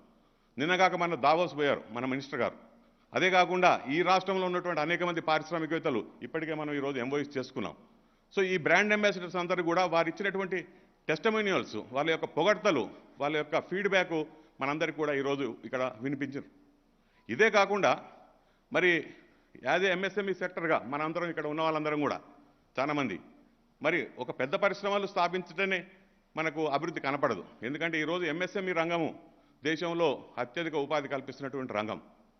తక్కువ పెట్టుబడితో ఎక్కువ మందికి ఉపాధి కల్పించే రంగము చిన్న పరిశ్రమలు. మరి చిన్న పరిశ్రమలు లేకుండా పెద్ద పరిశ్రమలు మనుగడ సాధించలేవు, పెద్ద పరిశ్రమలు లేకుండా చిన్న పరిశ్రమలు ఈ రాష్ట్రంలో మనుగడ సాధించలేవు. ఈ ఇంటర్ డిపెండెన్సీ అని ఉన్నది కాబట్టే ఒకవైపు మన మంత్రి గారు పెద్ద పరిశ్రమలు ఈ రాష్ట్రానికి తీసుకురావడంలో, విదేశీ ఇన్వెస్టర్ను ఈ రాష్ట్రానికి తీసుకురావడంలో, అట్లాగే ఇక్కడ ఉన్నటువంటి మైక్రో అండ్ స్మాల్ పరిశ్రమలను ముందుకు తీసుకెళ్లడానికి అనేక ప్రణాళికలు వారు తీసుకురావడం జరిగింది. అందులో ముఖ్యంగా micro and small industries Balanagar ఏరియాలో కావచ్చు, ఈసీఐలో ఉన్నటువంటి అనేక పరిశ్రమలు కావచ్చు, పటాన్ చెరువులో ఉన్నటువంటి పరిశ్రమలు, వీటన్నిటి కోసం అనేక మైక్రో పారిశ్రామిక వాడలను ఏర్పాటు చేసి అక్కడ ఉన్నటువంటి అనేక మంది మైక్రో యూనిట్స్కు సొంతంగా స్థలాలు ఏర్పాటు చేసి పారిశ్రామిక వాడలు అభివృద్ధి చేయడం అనేది ఈ రాష్ట్రం వచ్చిన తర్వాత మాత్రమే సాధ్యమైంది. అంతకుముందు ఎక్కడ కూడా చిన్న పరిశ్రమలకు, మైక్రో పరిశ్రమలకు ఎక్స్క్లూజివ్ పారిశ్రామిక వాడలు ఎక్కడ స్థాపించబడలే ఈ రాష్ట్రంలో. తెలంగాణ రాష్ట్రం వచ్చిన వెంటనే మరి ఇప్పటికే గీతానగర్, నవజీవన్ నగర్, రాయరావుపేట్, అట్లాగే బాలనగర్, చిట్కుల్, రావెల్కోల్ ఇవన్నీ కూడా మైక్రో ఇండస్ట్రీస్ కోసం ఏర్పాటు చేసినటువంటి పారిశ్రామిక వాళ్ళు కొన్ని వేల మంది చిన్న పారిశ్రామికవేత్తలకు అందులో అకామిడేషన్ ఇవ్వడం జరిగింది. వీటితో పాటే తెలంగాణ పారిశ్రామికవేత్తల సమాఖ్య కూడా తెలంగాణ రాష్ట్రం ఏర్పడిన తర్వాత అంతకుముందు ఎక్స్పాన్షన్ ఇండస్ట్రీస్లో ఎక్స్పాన్షన్ చేసుకోకుండా, డైవర్సిఫికేషన్ కాకుండా విద్యుత్ కోతతో సతమతమవుతున్న టైంలో తెలంగాణ ప్రభుత్వానికి తెలంగాణ రాష్ట్రం వచ్చిన వెంటనే అప్పీల్ పెట్టుకున్నప్పుడు దాదాపుగా 350 ఎకరాల ల్యాండు ఆ రోజున తెలంగాణ పారిశ్రామికవేత్తల తరఫున వాళ్ళ మెంబర్స్ ఎంఎస్ఎంఈ యూనిట్స్కి ఇవ్వడం జరిగింది. ఈరోజు ఆ 350 ఎకరాల పార్కు 2000 ఎకరాల పార్క్గా 2000 acres MSME exclusive industrial park ఈరోజు నియర్ రామోజీ ఫిలిప్ సిటీ ఈ రాష్ట్ర ప్రభుత్వం ఏర్పాటు చేయడానికి ముందుకు వచ్చింది. దాంట్లో దాదాపుగా 2500 కోట్ల రూపాయల పెట్టుబడి, 2500 crores investment, 30,000 direct employment, another 15 to 20,000 indirect employment ఆ పార్క్ ద్వారా ఈ రాష్ట్రంలో ఉన్నటువంటి మునుగోడు కాన్స్టిట్యున్సీలో ఏర్పాటు చేయడానికి అవకాశాలు ఉన్నాయి. మరి ఇంత పెద్ద పార్కు ఇది సౌత్ ఇండియాలోనే ది లార్జెస్ట్ ఎంఎస్ఎంఈ ఇండస్ట్రియల్ పార్క్గా ఆవిర్భవించబోతుంది ఇంకొక 2 సంవత్సరాల లోపల. ఇదే కాకుండా టీఎస్ఐ పాలసీలో ప్రతి పారిశ్రామిక వాడ ఏర్పాటు చేసినప్పుడు గతంలో లాగా కాకుండా పారిశ్రామిక వాడ పక్కనే వారు ఉండటానికి ఒక industrial township, integrated industrial township walk to work కాన్సెప్ట్ను రూపొందించడంలో మన జయేష్ రంజన్ గారు దాని మీద వర్క్ చేశారు. ప్రతి ఇండస్ట్రియల్ పార్కులో కూడా వాక్ టు వర్క్ కాన్సెప్ట్ తీసుకురావాలి, అక్కడ ఉన్నటువంటి కార్మికులు అక్కడే పనిచేయాలి, సిటీలో ఉండి కంజెషన్ పెంచకుండా ఉండటానికి, పొల్యూషన్ తగ్గించడానికి, అట్లనే పారిశ్రామిక వాడలో కూడా పొల్యూషన్ అరికట్టడానికి ఈ వాక్ టు వర్క్ కాన్సెప్ట్ ద్వారా ప్రప్రథమంగా టీఎస్ఐ పాలసీలో ఇది పొందుపరచడం జరిగింది. ఇంటిగ్రేటెడ్ ఇండస్ట్రియల్ టౌన్షిప్ అనే కాన్సెప్ట్ ఈరోజు తెలంగాణ రాష్ట్రం ఏర్పాటు చేస్తున్న ప్రతి పారిశ్రామిక వాడలో కూడా, కొత్తగా ఏర్పాటు చేసే ప్రతి పారిశ్రామిక వాడలో కూడా ఇండస్ట్రియల్ టౌన్షిప్స్ ఏర్పాటు చేయడానికి పాలసీ రూపొందించడం జరిగింది. దానికి అనుగుణంగానే ఈరోజు ఈ కొత్తగా ఏర్పాటు చేసిన ఎంఎస్ఎంఈ పార్కులో 200 ఎకరాలు ఆల్రెడీ ఇండస్ట్రియల్ టౌన్షిప్ కోసం ల్యాండ్ సేకరించడం జరిగింది. అది వచ్చినట్టయితే తప్పకుండా ఇదే మోడల్లో ప్రతి పారిశ్రామిక వాడలో కూడా ఏర్పాటు చేసినట్టయితే తప్పకుండా అది మనందరికీ ఉపయోగపడుతుంది. సో ఇది కాకుండా ఈరోజు మనం చూసినట్టయితే పెద్ద పరిశ్రమలతో పాటు చిన్న పరిశ్రమలను వారితో పాటు తీసుకెళ్లడానికి, వారిని కూడా అభివృద్ధి చెందడానికి, వారి ద్వారా ప్రభుత్వం యొక్క బాధ్యత ఏదైతుందో ఎంఎస్ఎంఈ ద్వారా ఎంప్లాయ్మెంట్ ఆపర్చునిటీస్ క్రియేట్ చేయడానికి ఈరోజు ప్రభుత్వం మీద ఉన్నటువంటి బాధ్యత ఏదైతుందో దాన్ని ఈ ఎంఎస్ఎంఈ రంగం భుజాన వేసుకునేందుకోసం మేము తోడ్పడుతున్నాం. దానికి అనుగుణంగా ప్రభుత్వం కూడా మా అందరికీ సహాయ సహకారాలు అందజేస్తుంది. ముఖ్యంగా ఈ వేదిక ద్వారా తెలంగాణ రాష్ట్ర ప్రభుత్వం అనేక విషయాల గురించి అందరూ మాట్లాడాను. నేను చివరగా ఉన్నటువంటి స్పీకర్ను నేను ఓన్లీ ఎంఎస్ఎంఈ సెక్టర్ గురించే మాట్లాడటానికి ప్రయత్నం చేశాను. ఇదే కాకుండా ఇప్పటికే అన్ని రంగాల్లో కూడా ప్రతి రంగంలో కూడా తెలంగాణ అభివృద్ధి సూచీలు మనందరికీ కళ్ళ ముందల ఇప్పటికే మాట్లాడినటువంటి వక్తలందరూ కూడా మన ముందు పెట్టడం జరిగింది. సో ఈ సందర్భంగా మళ్ళీ ఒకసారి కేటీఆర్ గారిని, ఇండస్ట్రీస్ డిపార్ట్మెంట్ యొక్క ముఖ్య అఫీషియల్స్ అందరికీ, అందులో ఈ తెలంగాణ పారిశ్రామిక ప్రగతిలో ఎవరైతే భాగస్వాములు అయినారో జీఎంస్, ఇండస్ట్రీస్ సెక్రటరీ గారు, టీఎస్ఐసి అఫీషియల్స్ మరియు ఇండస్ట్రీకి సంబంధించిన చైర్మన్, ఇండస్ట్రీస్ ఐడిసి చైర్మన్ వీళ్ళందరికీ కూడా తెలంగాణ పారిశ్రామికవేత్తల ద్వారా అభినందనలు తెలియజేసుకుంటూ మళ్ళీ ఒకసారి ఇది ఇలాగే కంటిన్యూ చేయాలని ఎంఎస్ఎంఈ పరిశ్రమలకు ఉన్నటువంటి ఇంతకుముందే చెప్పిండ్రు. ఎంఎస్ఎంఈ పరిశ్రమల యొక్క కానీ ఇది ప్రగతి నివేదిక సభ కాబట్టి మనం వేరే విషయాలు తర్వాత మాట్లాడుకుందామని, తప్పకుండా తర్వాత మాట్లాడతాం. కాకపోతే కేటీఆర్ గారికి, మా మంత్రి గారికి, తెలంగాణలో ఉన్నటువంటి ఎంఎస్ఎంఈ యొక్క ప్రతినిధులందరూ కూడా మిమ్మల్ని అనేక సార్లు కలవాలనే ప్రయత్నం చేస్తున్నారు. వారు అనేక చిన్న చిన్న సమస్యలు, ఎందుకంటే మనకు ఆనవాయితీగా సాంప్రదాయంగా మనకు వచ్చినటువంటి సమస్యలు అనేకం ఇంకా మిగిలిపోయి ఉన్నాయి. వాటిని తెలంగాణ ప్రభుత్వం మాత్రమే సాల్వ్ చేయగలిగే సత్తా ఉంది. అనేక సంవత్సరాల నుంచి పెండింగ్ ఉన్నటువంటి సమస్యలు ఉన్నాయి. వాటిని దృష్టి పెట్టి సాల్వ్ చేసినట్టయితే అనేక మంది పారిశ్రామికవేత్తలకు అది ఉపయోగకరంగా ఉంటుంది. ఇంకా అనేక మందికి ఉపాధి కల్పించే అవకాశం ఉంటుంది. కాబట్టి ఈ అవకాశం ఇచ్చినటువంటి డిపార్ట్మెంట్కు మరి ఒకసారి ధన్యవాదాలు తెలుపుకుంటూ జై Telangana. Jai Telangana, and thank you so much, sir, for the wonderful presentation and the insights that you've just shared with us here. And now, ladies and gentlemen, we have arrived at the pinnacle of the ceremony. The moment has finally arrived. Yes, we shall now witness the official launch of the annual report 2021-2022. So, yes, our Honorable Minister is here, Jai Ranjan ji is here. We have all our other dignitaries. So, I would request our dignitaries to please step forward to do the honors. Yes, ladies and gentlemen, this is the official launch of the annual report 2021-22.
And yes, ladies and gentlemen, once again the moment has arrived where our Honorable Minister will be talking to all of us.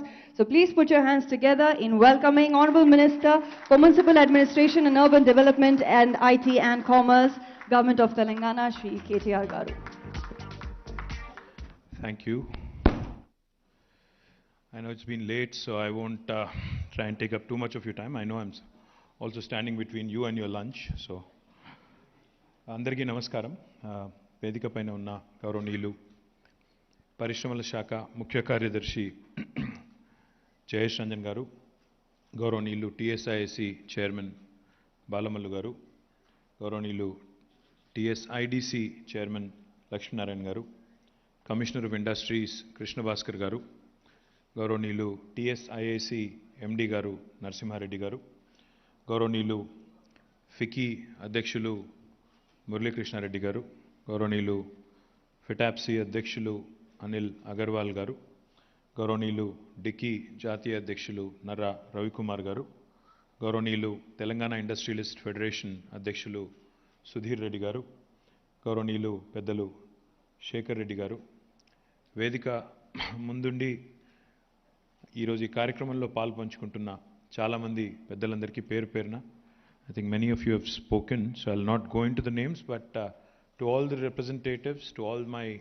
officers, and to all the representatives of various industry bodies, I firstly thank you for joining us today, and I thank the friends from media as well for being patient and for bearing with us. Firstly, I should tell you one thing.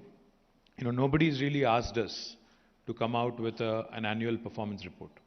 It is a metric that we have kept for ourselves. We said, we have to measure ourselves every year in terms of performance, in terms of how we have accomplished what we have set out to accomplish.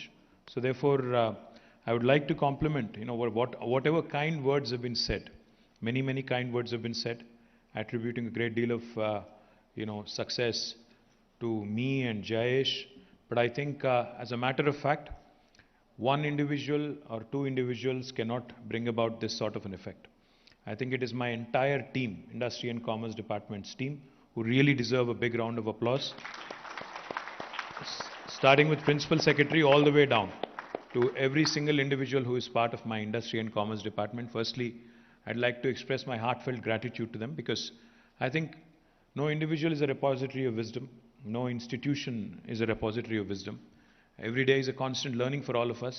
So whatever we have been able to accomplish, in the last 8 years is thanks largely to the multi-stakeholder approach that we have taken. All the industry bodies have cooperated with us. We have been given many, many kind opportunities to represent ourselves on various world forums, which again we are thankful to, those industry bodies as well. And of course, without the support of the small, the micro, the medium, and the mega investors, no state will continue to progress. So I thank the entire industry community, the stakeholders who are the most important stakeholders. Now, I also felt at one point when everybody was praising, I was a bit worried as well. Typically they do that only when you're retiring. So I was a bit worried. कि क्या ये लोग मुझे भेज रहे हैं क्या कहीं कि why am I getting so much? So thank you Shekhar Anna for that. Thank you Shekhar Reddy Garu for that nice speech you gave. But I am very confident that good work will be rewarded, good work will be recognized. So I'm a very confident, person in public life, that people will recognize good work. So I am not going to retire anytime soon. You can be rest assured. I'm going to be around for a while. Now, just a quick thing, no matter what I say in terms of numbers, I think the fact is, there was a time in 2014 when the state was newly formed. There were lots of doubts. Like Mr. Murali Krishna Reddy said, a lot of people were worried as to what would happen to the industrial IT ecosystem in the state of Telangana. I think after 8 years, we can successfully and very proudly and happily say one thing. There was a time when we had to make a lot of effort to introduce the new state of Telangana to the world. But now, 8 years later, wherever I go, wherever my team goes, wherever my directors from the industries department go, wherever my officers go, we are always, without even us having to be there to remind anybody, we are now mentioned in the same breath as some of the most progressive, some of the most well-settled, industrialized states which have been there for a very, very long time. Typically in India, wherever you go, people talk about Tamil Nadu, people talk about Karnataka, Maharashtra, Gujarat. Now, not a day goes by, not a meeting goes by without the mention of Telangana in the same breath. Now, that is a testament. That is a telling comment and a testament to the kind of presence we've been able to create, to the kind of visibility we've been able to bring to Telangana. Now this, of course, did not happen in a single day or in a single month or even a single year. Led by our Honorable Chief Minister, Shri KTR Garu, right from the top. I think that will has percolated all the way down to various departments, down to various officers, and the entire administrative machinery. And that's why you are seeing results today. So it's not one individual or a few ministers or a few bureaucrats. I think the 3.5+ lakh government employees that work in the government of Telangana, all of them are definitely deserving of due credit for the number of stellar achievements that Telangana has had in the last 8 years. Now, one thing I will tell you, which I believe, is the real mantra of Telangana. What happened and how things have, evolved in Telangana is because of the 3I mantra. The first I is innovation. The second I is infrastructure. The third I is inclusive growth. On innovation piece, a lot of people assume, a lot of people suppose that innovation is only confined to some aspects of business or some aspects of, technology, to be more precise. A lot of people think innovation is all about technology innovation. No. Innovation is actually about disrupting the way you think, disrupting the way you work, disrupting the way you process your thoughts. What do I mean? Innovation can be practiced by anybody. Innovation can be practiced by government. Innovation can be practiced by institutions. Innovation can, of course, be practiced by individuals as well. That is exactly what Telangana has done. We have disrupted our policy. When this government came in 2014, our Honorable Chief Minister, in a similar room like this, held a marathon 7-hour session with various industry bodies. The CII, the Ftcci, the Ftcci, the DICCI, and many others, HICIA, NASSCOM, many others. He sat with them for over 7 hours. He discussed threadbare with his entire team of officers. I think this was in 2014, June or July, right after the state was formed. He sat for 7 hours. He sat and he didn't speak much. He actually heard more. He actually was getting the feedback from the industry. He kept asking them, probing them, what is it that you need? What is it that you need to make it work, to make Telangana a safe haven, an investment magnet, etc., etc. And whatever you have said that day, he has taken it in letter and spirit, imbibed it, and has come out with one of the best policies, best innovations that he could have in the form of TS iPass. Now, when I go out to any country, to any state, to any city, and when I speak about TS iPass, not only does my heart swell with pride, but the other party who's actually on the other side of the table, typically their eyes pop open when I tell them that in Telangana, we have conferred upon the investor a right to self-certification. No state in India has done that in 75 years of independence. In Telangana, we have brought about a system of deemed approvals. If your permission is not given in 15 days, on the 16th day it's a deemed approval. No state in India will tell you that.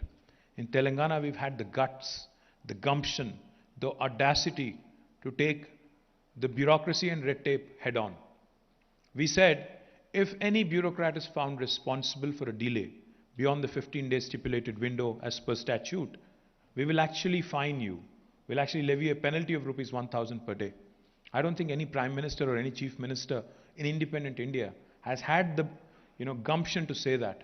Not just say that, but also incorporate that in a piece of legislation which makes it binding as per law. That is Telangana for you. That is innovation. That is disruption for you.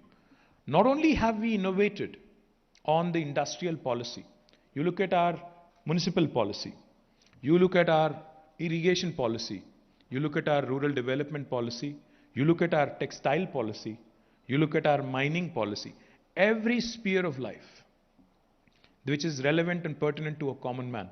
We have actually innovated, we have come out with some truly pioneering work. Talking about TS iPass, which is, of course, off context here. When I met with KPMG chairman back in 2016-17, I think it was, in New York, and when I was telling him the salient features of TS iPass, and when I said, no state in India will offer you this, deemed approval, self-certification, penalties, etc., etc., he smiled and he said, no state in the United States also will offer you this. You might want to say that very loud and very clearly. That is Telangana for you. We have set new benchmarks. We have raised the bar high in policy making, not only for the rest of the country, but for many other countries across the world as well. And I always say this.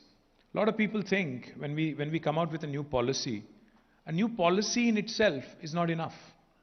Because people can come out with nice slogans. It's easy. Slogans are easy to come out with. They roll off a tongue very easy. But you have to back them up with good policies. And you have to, more importantly, back them up with good enforcement. As a result of TS I passed today, because a lot of people think when it comes to investing in India, people always, every government, every chief minister, every prime minister promises a single window. But joke ये है कि वो single window के पीछे हमेशा multiple window छुपे रहते हैं. That is the joke. कहीं भी जाओ लोग बोलेंगे हाँ भाई ठीक है आप single window बोलते हो, but पीछे बहुत सारे और लोग छुपे रहते हैं और वो लोग आपको काम नहीं करने देते हैं. But तेलंगाना में जब हमने ये TS I-Pass लागू किया, we have trained our people all the way from top to bottom. Today the reason why I'm thanking my department and my employees is because they've truly accepted the change. Human beings typically are resistant to change. We don't change. We don't handle transition very easy. But my department and also 32 other departments and government officials who are used to doing business in a certain way have understood the intent of the Honorable Chief Minister and have actually worked with us over the last 7.5, 8 years, which I think has really brought in a lot of results. So TS I-Pass, today I'm happy to share with you all, of course, give you the exact numbers.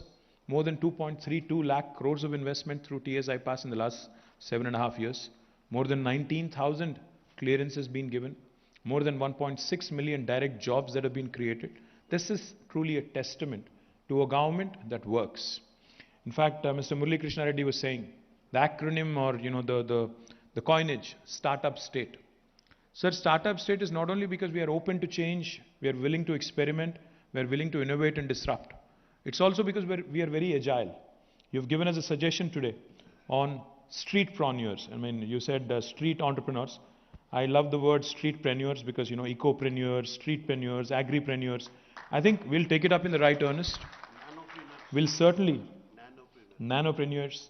No, we certainly will take it in the right spirit. And I assure you, myself and Jayesh Ranjan, we will form a body of, industry representatives, and we will ensure that the man on the street, the women on the street, like you put it, the micro, the smallest of the entrepreneurs, we will work with you in ensuring that their lives are made better. I think there's no bigger satisfaction to any government than this. So Jayesh, I request you to form that industry body, get a little bit more from Mr. Reddy on what he had in mind, and we'll certainly do it, sir. I think that's the collaborative approach that we have taken.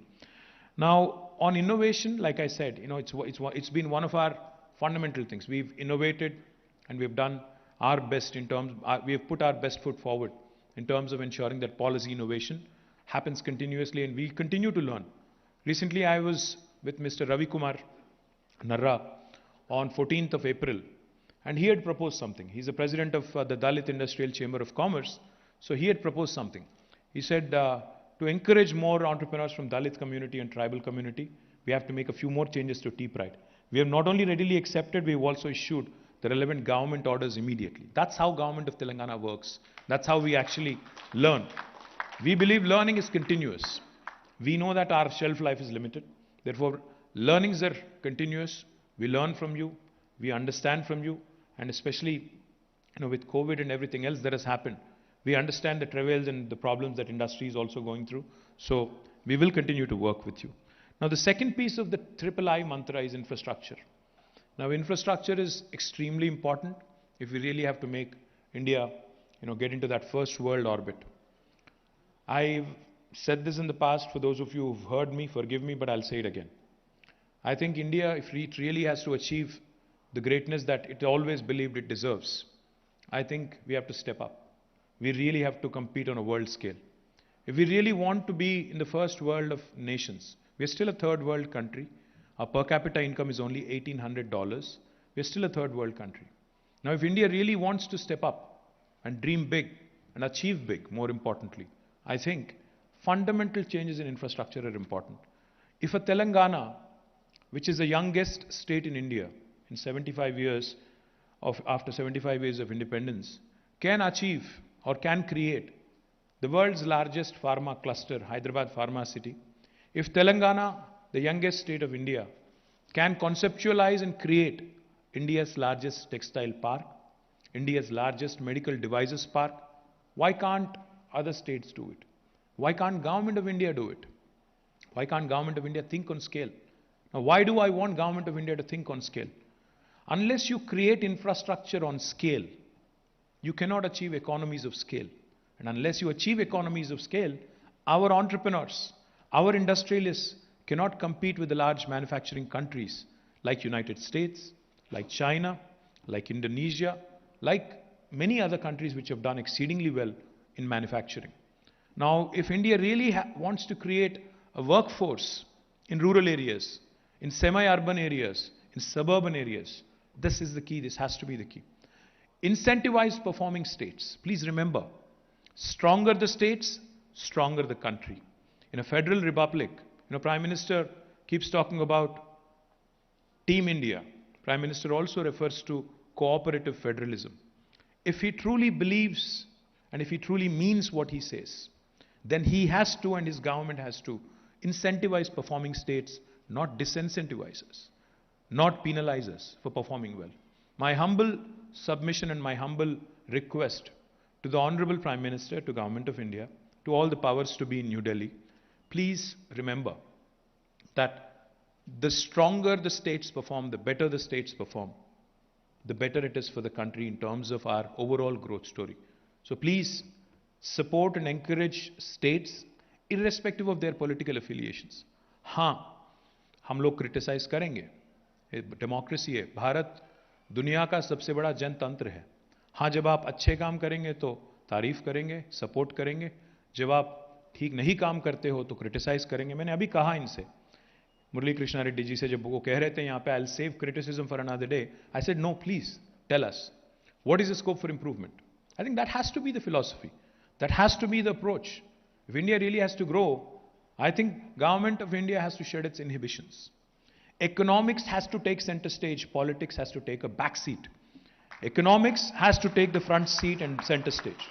अगर ये नहीं होता, चाहे हम लोग कितना भाषणबाजी कर लें, कुछ नहीं होने वाला है.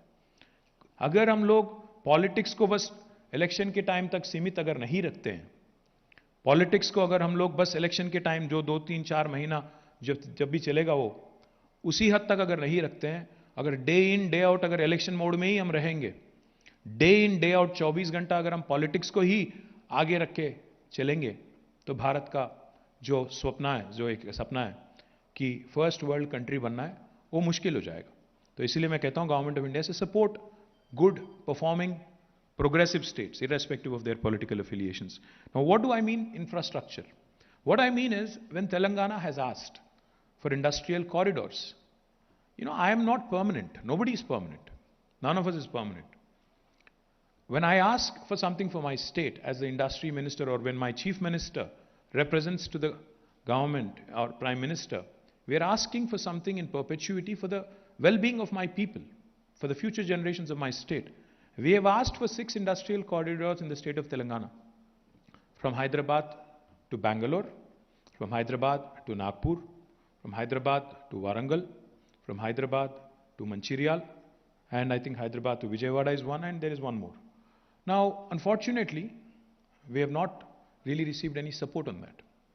Likewise, in the AP Reorganization Act, in 2014, when the state was bifurcated, industrial incentives, special industrial incentives were assured to not just Telangana, to my sister state Andhra Pradesh as well. 8 years, not a single incentive has been given.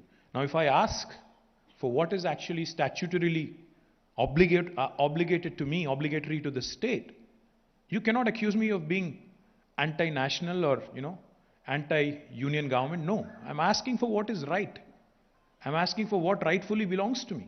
So my humble request to Government of India, we may not be with you politically, but you remember, this country only has one Prime Minister. Irrespective of whether I like him or not, whether he personally likes us or not, we have to work together. There's no other choice. There is an elected Chief Minister here, there's an elected Prime Minister there. We have to work together for the benefit of the country, and then the politics can wait. My humble request to Government of India also on infrastructure. When Telangana has come out with a International Center for Arbitration and Mediation in Hyderabad, the least you could have done is encouraged us.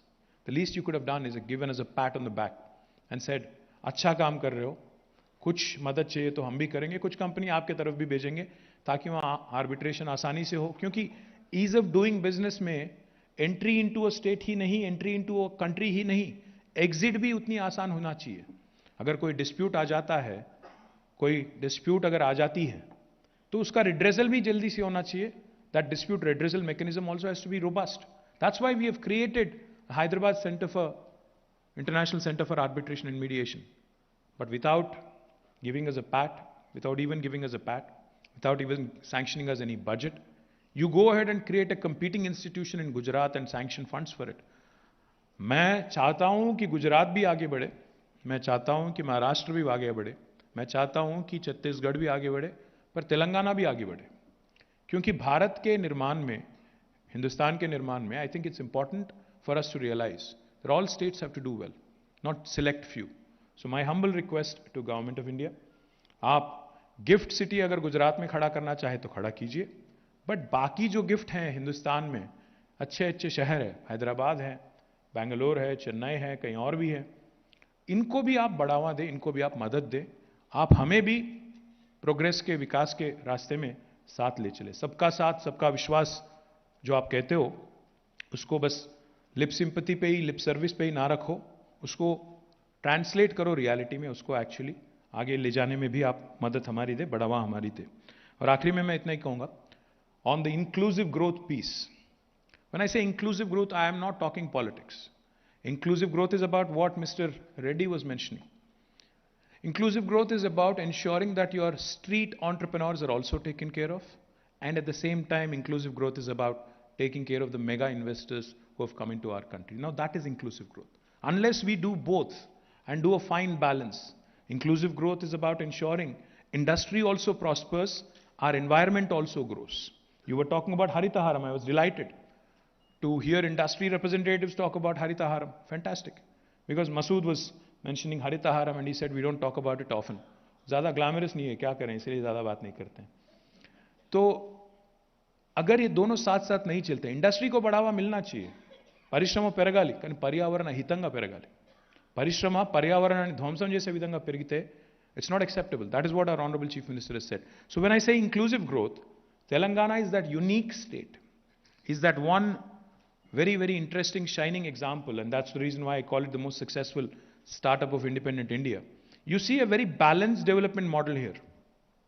You see IT exports growing by 26%. You see agriculture output also growing by, increasing by 119% over the last 8 years. You see industry growing, you see environment also growing. You see welfare happening, you see development also happening. You see rural development happening, you see urban development also happening. This is a very unique model. This government is not lopsided in its priorities. That's what I meant when I said inclusive growth. You have to have the streetpreneurs, you have to have the megapreneurs, you have to have the ecopreneurs, agripreneurs, nanopreneurs, and other emerging technologies also going hand in hand.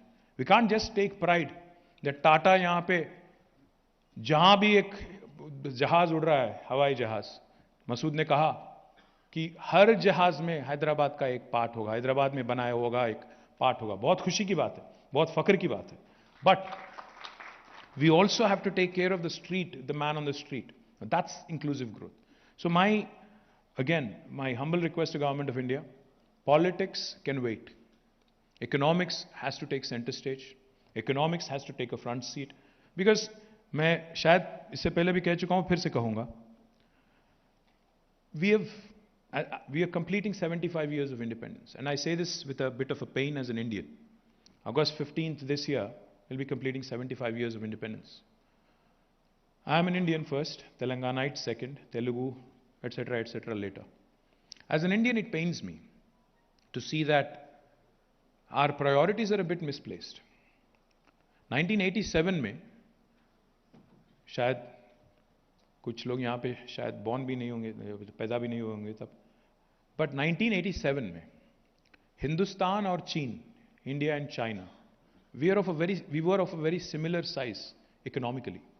We were both $470 billion in 1987. But today, 35 years later, China, their economy size is $16 trillion. They're second only to the United States. India is at $3 trillion. They've surpassed our growth in the last 35 years by about 5.78 times. Now, what happened?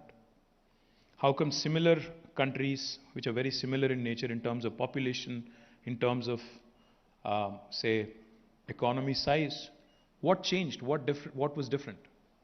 My belief, my personal belief and my understanding is that China's focused on what's important. China's actually done some things which are truly stupendous. They've had double-digit GDP growth for 25 consecutive years because they focused on economics. They said politics can wait. And most importantly, China competed with the best in the world. They set their targets on Europe and US. They said we have to beat them. हम लोग क्या कर रहे हैं? 87 में similar size थे. हम लोग यहाँ पे बहुत खुश है. हर दिन कंपैरिजन हमारी होती है चाइना के साथ नहीं. कंपैरिजन हमारी होती है, मुकाबला हमारी होती है यूएस के साथ या सिंगापुर के साथ, यूरोप के साथ नहीं.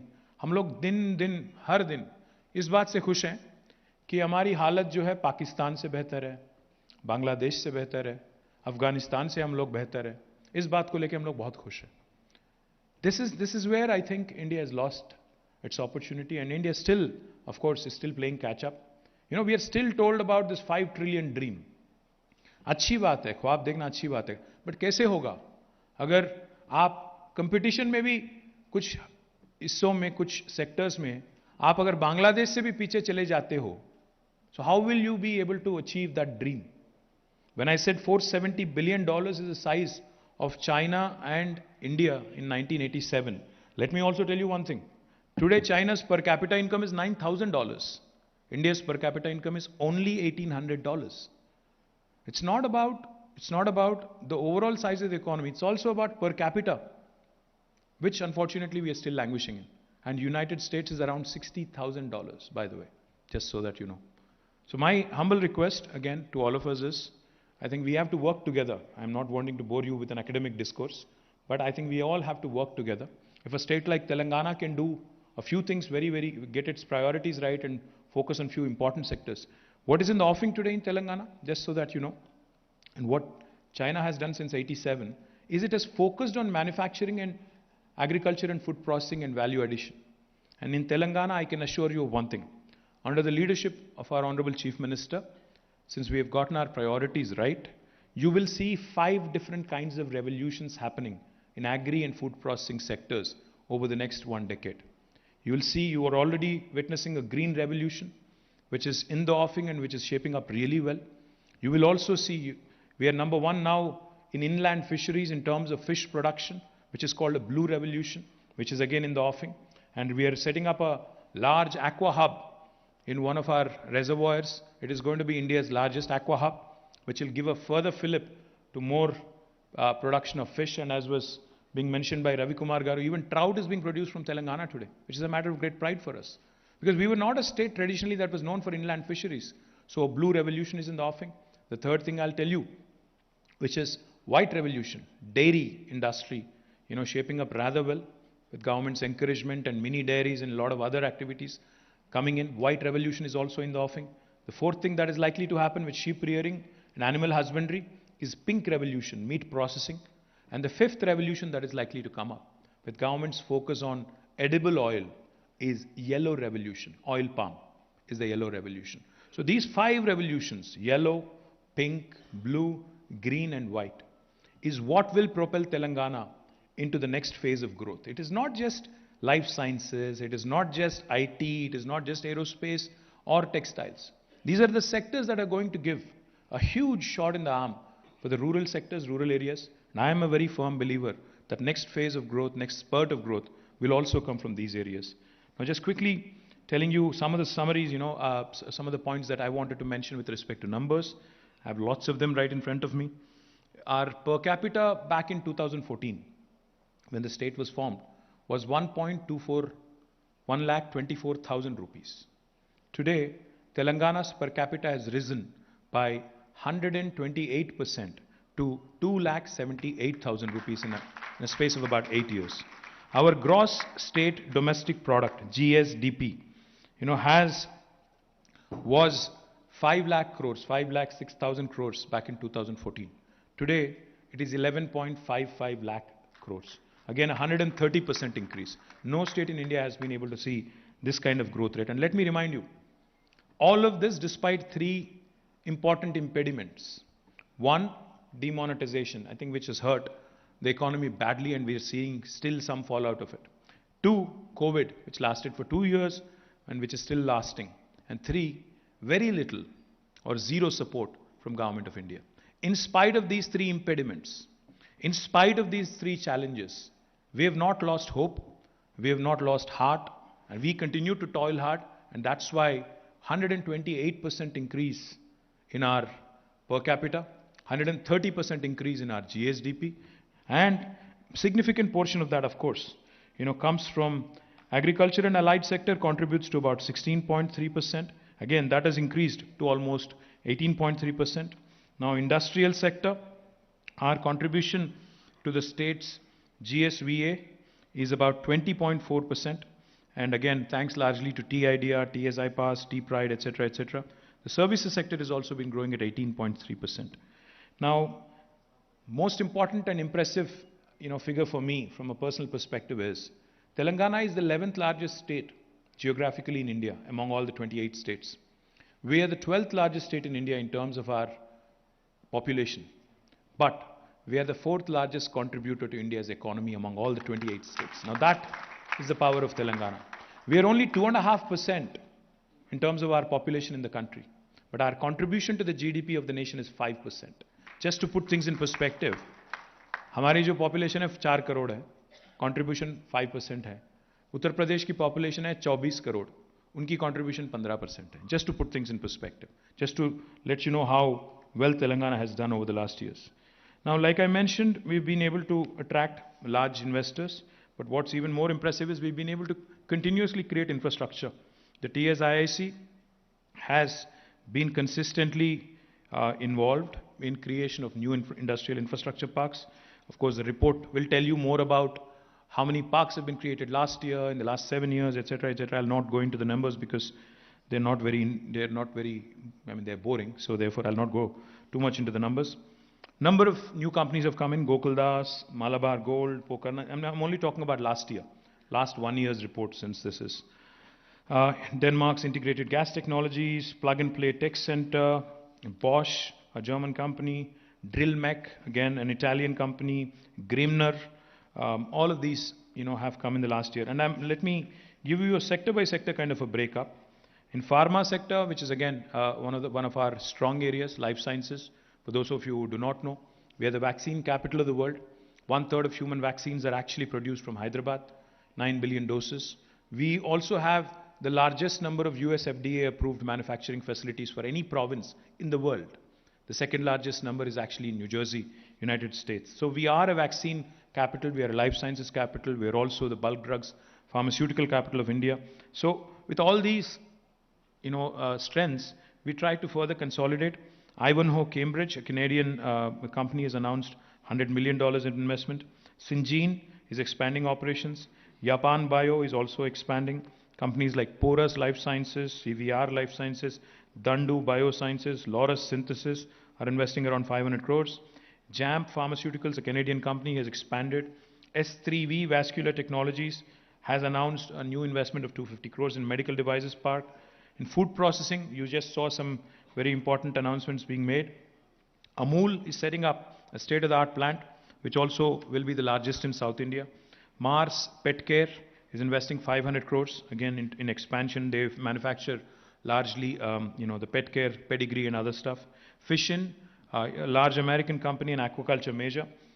They export a lot of tilapia, and they also export a lot of frozen foods to the United States. Is investing about 1,000 crores, and they are going to be an anchor client of the Aqua Hub that we are proposing at Mid-Maner, the Rajarajeshwara Sagara Reservoir in Rajana Sirsila.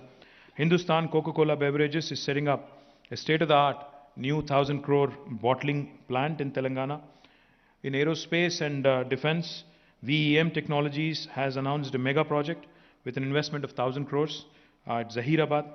We also have had the Rolls-Royce Group's Spanish aerospace subsidiary, ITP Aero, expand or inaugurate their new facility last year. In EVs and automotive investments, Triton, the US-based electric vehicle company, which is investing about 2,100 crores in setting up a new factory in NIMS Zahirabad. Life Auto, which is a German company, is going to invest about 1,500 crores. One Moto has earmarked about 250 crores to set up its first production plant. Grafton Motors, a Hyderabad-based plant, will also invest about 150 crores. The Madras Rubber Factory, MRF Tires, will invest another 1,000 crores in expansion of their existing facility, also create a new specialty assembly line at Sangareddy. Bility Electric, a US company, will set up world's largest three-wheeler factory in Telangana. I can go on, there's plenty of others. And textiles, Wellspun, Mukesh was speaking, thank you. They're expanding, and their new plant with advanced materials is also ready for the inauguration. They've already invested more than 1,100 crores in Telangana since 2019. Thank you very much. Kundana Techno Techs, another part of the Pashupati Group, has commissioned its PET recycling unit in Chandanvelli in Shabad. They're also growing. Kitex Garments, initially they planned about 2,400 crores of investment. Looks like it's going to grow up in Warangal, in Chandanvelli, and looks like they're also exploring a third location. Again, I can go on. There's plenty of others. In jute mills are also coming up in Telangana. In pharma and life sciences, more than 215 investment proposals in 2021-22, worth more than 6,400 crores. And it keeps growing because of our strengths, because of our team's tenacious efforts. I thank Shakti and the entire team, Akhil, Shakti, Mihir, and the entire team, for their Gopal, Sujay, and the entire team, all the directors who've been doing extremely well. Genome Valley will be expanded. We have already announced it. Covaxin and Corbevax, both are being produced from Hyderabad. We've also had a first round of discussions with Serum Institute recently. Hopefully something will come off with them as well. Medical Devices Park, over 50 companies in Sultanpur are setting up their manufacturing plant. We recently inaugurated Asia's largest stent manufacturing facility in Medical Devices Park, run by SMT, a Gujarat-based Indian company, Indian MNC. We're also establishing a biopharma hub, a B hub in Genome Valley. The work is under progress, and hopefully it will be complete in the next 12 months. In food processing, like I said, special food processing zones are in the offing, with each of them a minimum size of 500 acres. Micro food processing enterprises are also being promoted. More than 6,311 SHG members have received rupees 40,000 as seed capital to establish micro enterprises. More than 4,575 existing enterprises have also been shortlisted for upgradation. In automotive and EV, a lot of investments coming in electric vehicles, more than 5,000 crores, generating about 8,000 employment. Aerospace and defense, thank you, Masood, to Tata's, and the entire aerospace ecosystem. It continues to, shape up really well. Delivery of the 100th Apache fuselage by Tata Boeing was a matter of great pride for us. Delivery of the 150th empennage of C-130, the Super Hercules helicopter by Tata Lockheed Martin, was also a great matter of pride. Delivery of the first F-16 fighter jet wings from Tata Lockheed Martin was also very, very momentous. And delivery of the first mid-section fuselage of LCA Tejas aircraft by WEM Technologies was also very important milestone which was achieved last year. In handlooms and textiles, the Netannaku Cheyuta program, which benefits the weavers in terms of a thrift scheme. So far, 96.43 crores have been distributed to more than 20,000 plus weavers. Cheneta Mitra, a subsidy program which gives basically subsidy on yarn and chemicals. We have released more than 21.67 crores directly into the bank accounts of 20,000 weavers. Department of Handlooms and Textiles, of course, has launched a new policy, and incentives worth 167.9 crores have already been dispersed. Logistics, again, is a very important sector. Toys is a very important sector. I can go on. But Rich, headed by Ajit Rangnekar and his team, has also been doing extremely well. And another very important initiative that I'm proud of, because Mr. Reddy mentioned the small entrepreneurs. No state in the country has a program called the Telangana Industrial Health Clinic.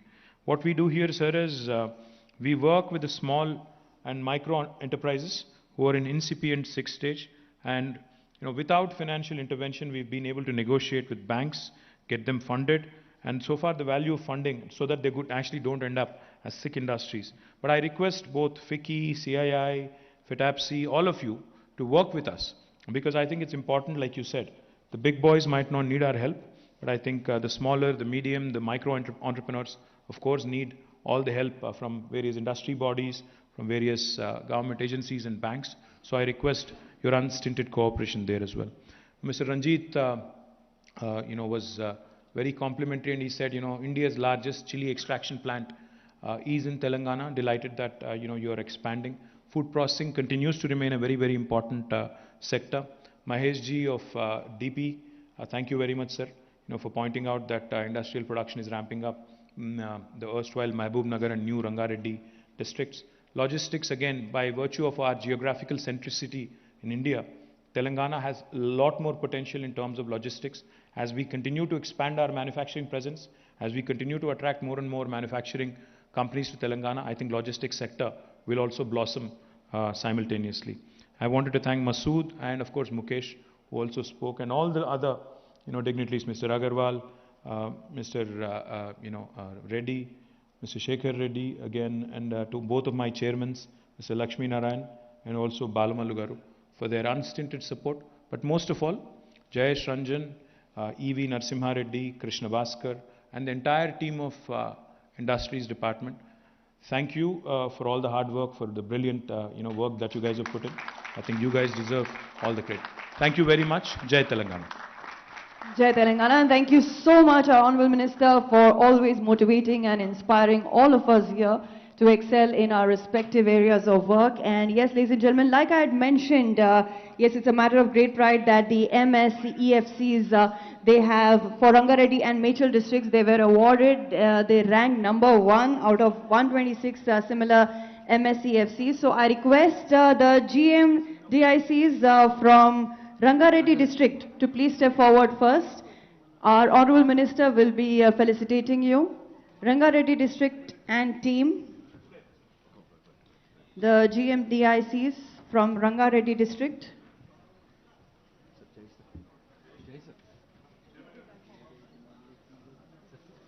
Yes, our Honorable Minister, and I also request Jayesh Ranjan ji to please do the honor. Yes, ladies and gentlemen, so you have heard it, Telangana has arrived, and it is setting the benchmark in infrastructure, innovation, inclusive growth, and then again, Telangana has always been taking economics as the front seat. Like our Honorable Minister has just mentioned, it is indeed a global destination for investments. With that, my dear friends,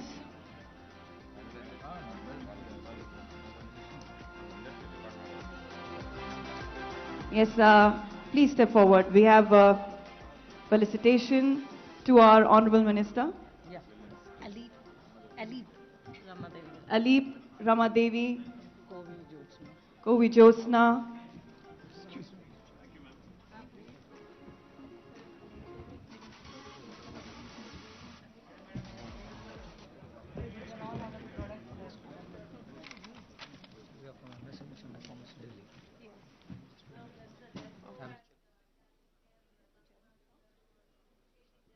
Yes, we have Mr. Devraj Dasari, Chairman, MSME from Delhi. Yes, I would now first give it away to Mr. D. Krishna Bhaskar, IAS, Director of Industries, to propose the vote of thanks. To the respected Honorable Minister, the respected Principal Secretary, the respected Chairmen of TSIC IDC, Sri Narra Ravi Garu, the MD TSIC, Sri Sudhir Reddy Garu, Sri Anil Agarwal Garu, Sri Murli Krishna Reddy Garu, Sri Shekhar Reddy Garu, and all the dignitaries assembled on the dais. It is now a nationally internationally recognized fact that the industrial ecosystem in Telangana, under the guidance of the Honorable Chief Minister and the Honorable Minister, is a model for emulation throughout the world. The architecture of our industrial outfit consisting of the Commissionerate of Industries, the textiles, TSIC, the cane and sugar, all the GMDICs, TSIDC, TS Lipco, RICH, TIHCL, and our very dynamic team of directors from Invest Telangana has facilitated an extremely strong ecology of growth. I'd like to thank all the industrial associations today, CII, FICCI, DICCI, ALEAP, COWE, TIF, FTCCI, FTCCI, FLO, ISOCAM, and everybody else who's come today and make this event a complete and grand success. We are your cheerleaders as much as you are ours, and we look forward to a deeper partnership in the future. Thank you very much.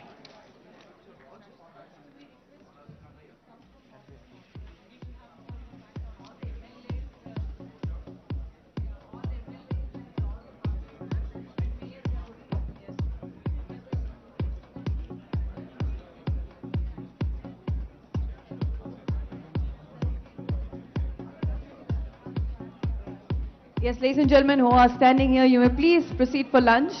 We have few dignitaries who would like to meet our Honorable Minister. Well, you can go ahead and proceed for lunch, my dear friends. Yes, we have with us Chairman MSME from Delhi,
Good afternoon, everybody.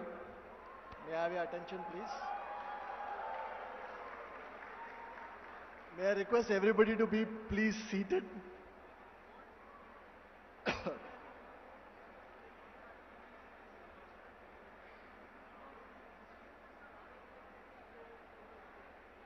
Please don't congregate in large numbers. Please be seated quickly.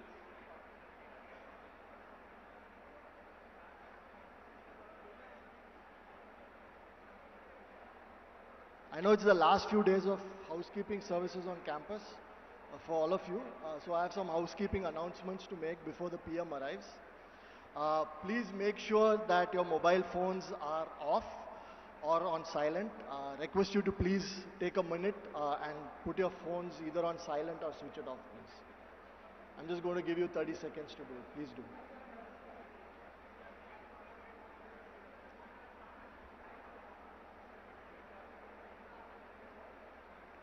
Okay, thank you. Request all of you to please stand up when the PM arrives. And please make sure that you do not leave until the PM leaves. Please be seated for the entirety of the event. I will announce when you can actually get up and leave. There are some security restrictions. So until the PM leaves campus, we will all have to be here. I will let you know when you can get up and move around once the PM leaves. So please wait for that announcement before you get up and leave. In case of any mishap, there are 4 emergency exits, 2 on the left-hand side and 2 on the right-hand side. We have staff volunteers in the hangar all over the place. If there is any health or medical emergency, please feel free to reach out to them. Right, so please be seated. We're expecting the PM shortly. Request your patience for that. Thank you. थोड़ा fast हो रहा है.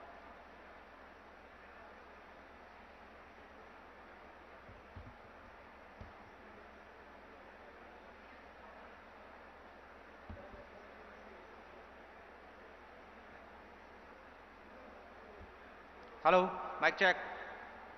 Hello, hello. 1, 2, 3, 4. Okay, done.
Hello.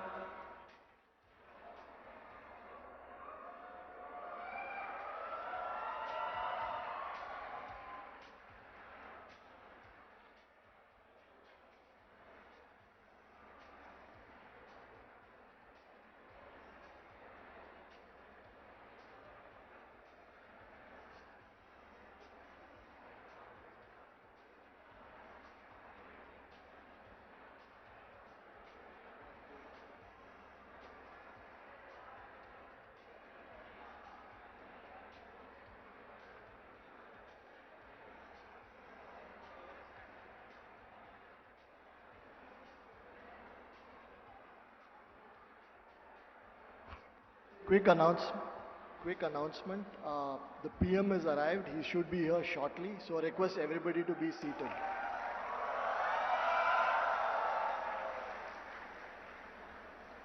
Those of you at the back grabbing a drink, please grab a drink and be seated at the earliest.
Yeah, I should be here in a couple of minutes. Request everybody to be please seated.